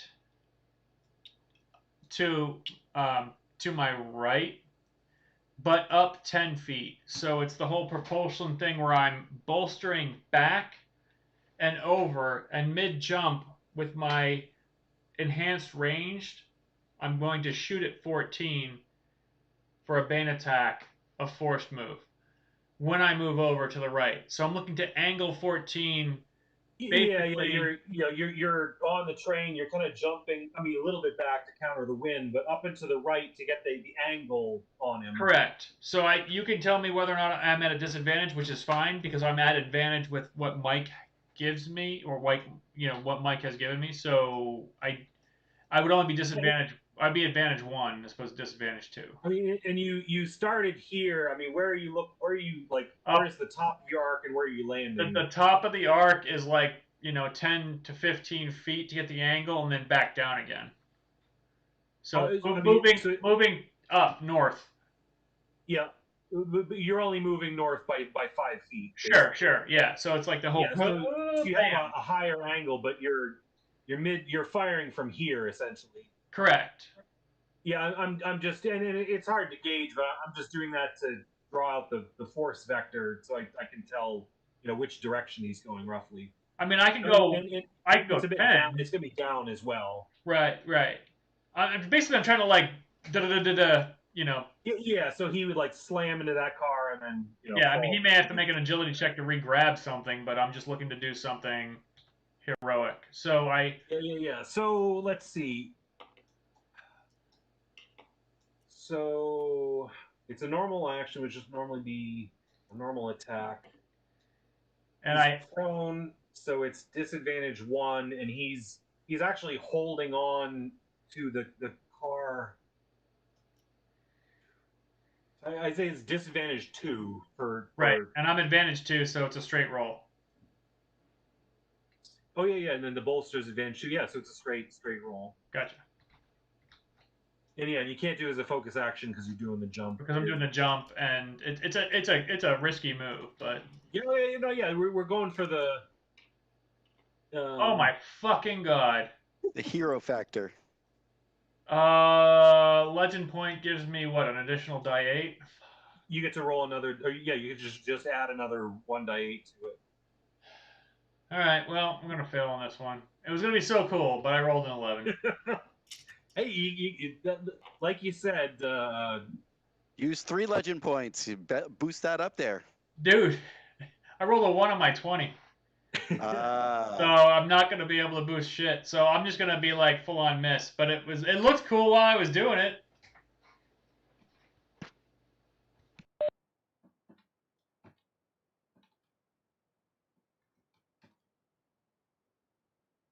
A dentist, that's what it was. A dentist, Fortuna Eva, fortune favors the bold. I always forget the dentist. Okay, so yeah, you arc up, you do the shot. You said what was you said the roll just came out too low. So the force blast hits the the bit of car right in front of him. Maybe blows some dust up into his face, and we continue on to Blitzman.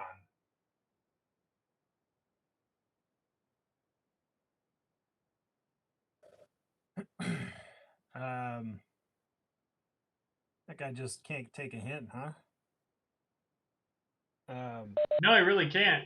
But it doesn't help that we're not helping him with that hint. Alright,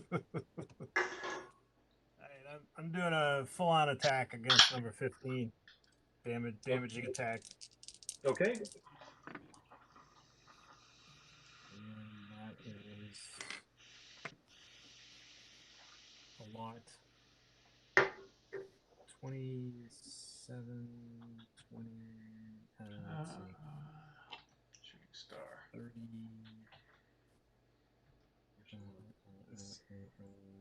Also put me here. 33. Okay. Are you going for a force move, Lars? No, just a Just- straight on just regular Damage. attack. Nice. Sorry, I'm just throwing that in there quick. You said 33? 33. Woof, against Saturday.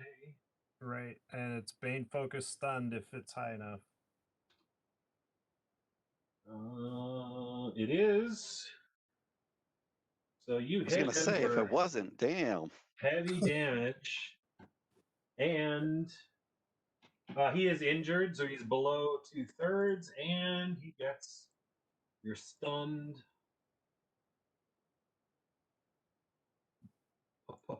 Pow. And any movement or minor actions?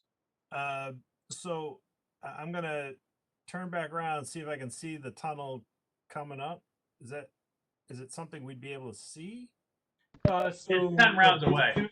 Blue Suit had called it out. He said it's about a minute away. You're down into melee time, which is 6 seconds per round. So you're 10 rounds until the tunnel is coming. Yeah. Right. What I'm trying to determine is it going to scrape us off if we crouched or lay down, or it's like 8. Well, as far as your general knowledge of trains, if you're prone, you're going to be safe. Yeah, you're not going to be.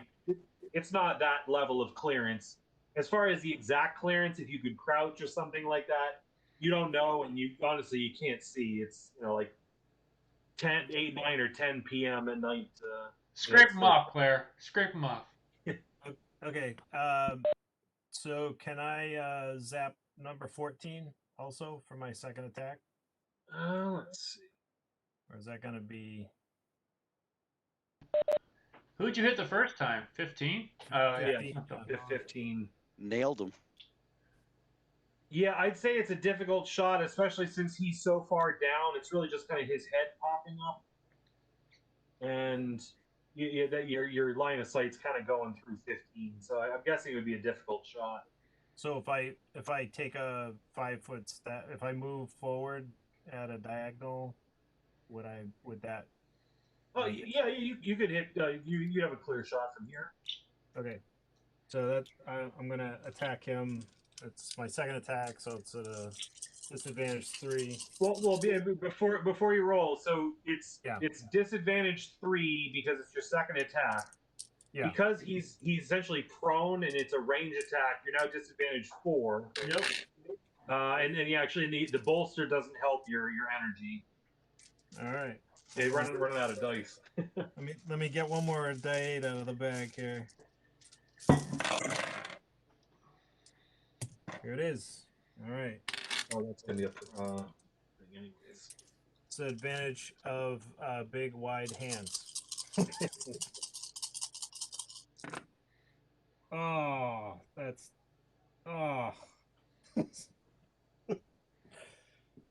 Okay, so to make this attack, I rolled 2, 4, 6 die 8s and a 20-sider. Of the 6 die 8s, I got 5 7s. 5 7s and a 3. That's awesome. For disadvantage, that's pretty fucking awesome, yeah. And my 20-sider is a 2. Yeah, well, that's like my 20 side. Dude, I told you. It's the worst. So 12. 12 is my total. All right, so you between the wind and the sloping thing and realizing that Eddie, like Oliver, who's had that creepy face, is like right behind you, it just throws your nerve off and you fire. And... I mean, look at all the 7s. It's nuts. that is a lot of 7s. You'd think just the luck of a 7 would. If Yeah. you were in Vegas, you would have just won about $300 with all this. Yeah. So But unfortunately, he is number 14, and that's 7 plus 7, which is more lucky than your shot. So you miss him. there you go. And we're down to Alma Dieter. And then we got Oliver Ramos on deck, and then Friday. Yeah, that'll be the night. But still, fuck. I thought I had it. It would have been awesome. Yeah, you can't always. Yeah, you can't always. It's like it's that cool like Matrix, blah, bam, didn't work. Yeah. Worked the first time. In the very back of your mind, you just hear the tech bat laughing. Yeah. He's just like, ha ha ha, your tech sucks. And they go, no. And then Oliver Ramos turns to me. Totally miss. And then Oliver turns to me and goes, yeah, your tech sucks. I think I'm gonna shoot a pistol. What disadvantage if I'm trying to hit him? So 50 times 2 within 100. It would be disadvantage. You'd probably have to go 5 feet this way to be able to have a line of sight on him. If I go 5 feet that way, might as well go 10 feet towards him and get within range. Let's see. Yeah, if you move to here, then you wouldn't have to worry about the disadvantage. All right, I'll move there. My agility gives me 1d6. No advantage. 8. An 8 is gonna miss. Yeah, I figured. All right, minor action, keep everyone bolstered, and I'll chill right here. Yeah. Actually, I'll move back. Can I move a little bit back towards the middle of the train where it's a little stabler? Oh, yeah. It would have been funny if, like, oh yeah, no, the 8 hits. What? That would have been awesome. His guard is just in the toilet. And Oliver Ramos. We'll try this again. Number 14, gonna tell him to jump.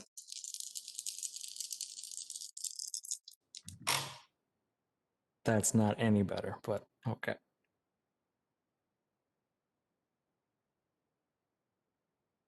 Oh, I can roll with advantage with a legend point, can I? After? Don't you just add another die to it? No, I mean like I can choose to roll like with advantage afterwards, like before I know if I hit or not. You can, yeah, you can choose at any point after you roll to do it. Sorry, I figured if people didn't know what 8, they're like, well, why is it the 8 train? No, it's Austro-Prussian Empire.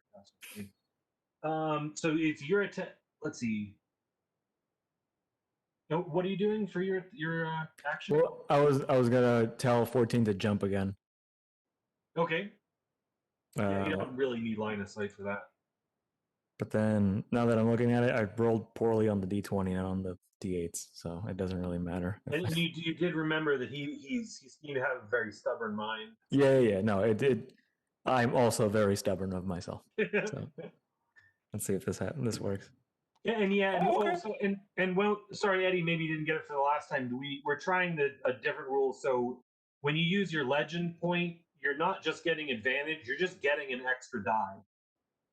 Oh. So if you normally roll like 2 dice 6, you would just roll per dice 6. Yeah, I remember the rule. And I think it's better. I honestly think it's better. Point didn't have as much, weight Yeah. stuff. The weight was like, you get a +1. Oh, fuck that! Like, it actually gives you a little bit more. I think. No, again, the D20 was what rolled poorly, but right, that's the problem. But like at the same time, like I like the fact that like it incentivizes you to actually use that legend point more. I was saving them, and I'm like, well, why am I saving these? Like, well, I'm saving because like, it's minimal. Yeah, it also incentivizes you to try to earn more by invoking the weaknesses of your character and messing up and doing stuff. So I didn't need it. D20 was a 2. Then I rolled. So the last round you were like jump, and this round you're like jump. I rolled. I can't count well, so let's get the calculator out. That's a 2 on the D20. That was fun. And then the D8s, which I exploded twice with, would equal a 30. Total. Total. That does it. So a 2 on the 20, then I rolled a 6 and an 8, then I rolled an 8, then I rolled a 6. Explosion. He essentially like makes a jump for it. And then I kind of just do like a wave. And go, hi.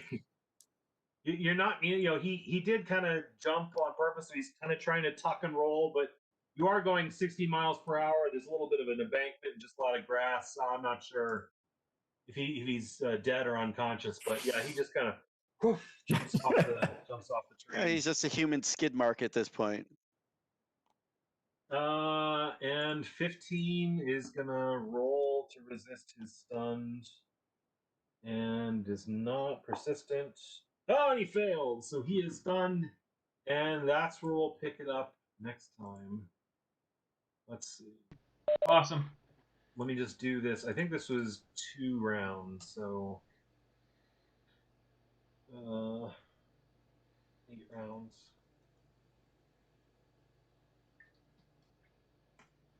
I'm going to mark that for next time so I remember, but I won't actually be counting it down because it's a little too difficult to count it down in the middle of combat. So as we get closer, if we're still in combat, you'll have to remember Sweet. or look and check and watch. If we can get just to the next car after the one I'm on, and go down that side and keep going forward, that's a boost because we've gotten past one group. To be fair, it's really exciting. I mean, I have to admit, this whole dynamic, the train chase thing, like in my mind, I'm just sitting here going through all those movies where those guys are up on the trains. I mean, like, yeah. I think it's a really cool setup awesome. and dynamic that you've set up here, Kurt. Which, again, there's multiple ways to defeat people. I think it's just great all the way around. Yeah, and I was thinking, like Taylor could have turned into a bird and flown to the other end, or turned into vines and gone outside and climbed along the outside of the train, or Eddie could have like teleported a couple cabins ahead behind someone. There's a lot you can do. Sure. It's funny, when I first was gonna do the train, it was gonna be a murder mystery thing, and I'm like writing like who killed who and why and all the characters. I'm like, this is really freaking hard. I'm having like, because you can't make a mistake, otherwise, like Alma Dieter does a mind dredge, and you're like, all right, the bishop did it. Right, so you're like trying to do like Murder on the Orient Express, and you're like,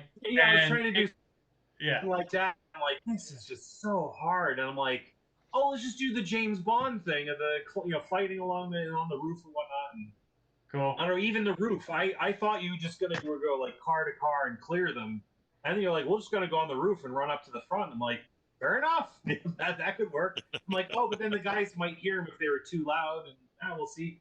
Yeah, it seems like it's like kind of fun. So this is the highest rated episode of Ferdinand now. We've had a total of 8 viewers on Twitch, and I have to say thank you to everyone who watched old dudes play role-playing games and roll dice virtually. Hey, okay, all right, hold on. Not old. Not okay. So Eddie excluded. Okay. Eddie's hip. He's with it. I'm really cool, dog.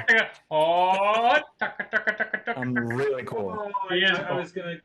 Oh, you're blocked by Cisco. You're not allowed. Not allowed to have fun. Castle. I found out the hard way. Yeah.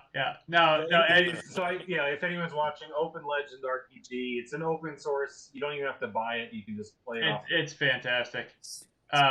It's really a great game, and I'm gonna do some Buckaroo Banzai stuff at some point. I've written some stuff. I haven't got it totally done. I'm being very ADD with my stuff, the stream and everything. But thank you all for watching, and I'm gonna end the stream here, and I'm gonna talk to these guys on the back end. So thanks everything.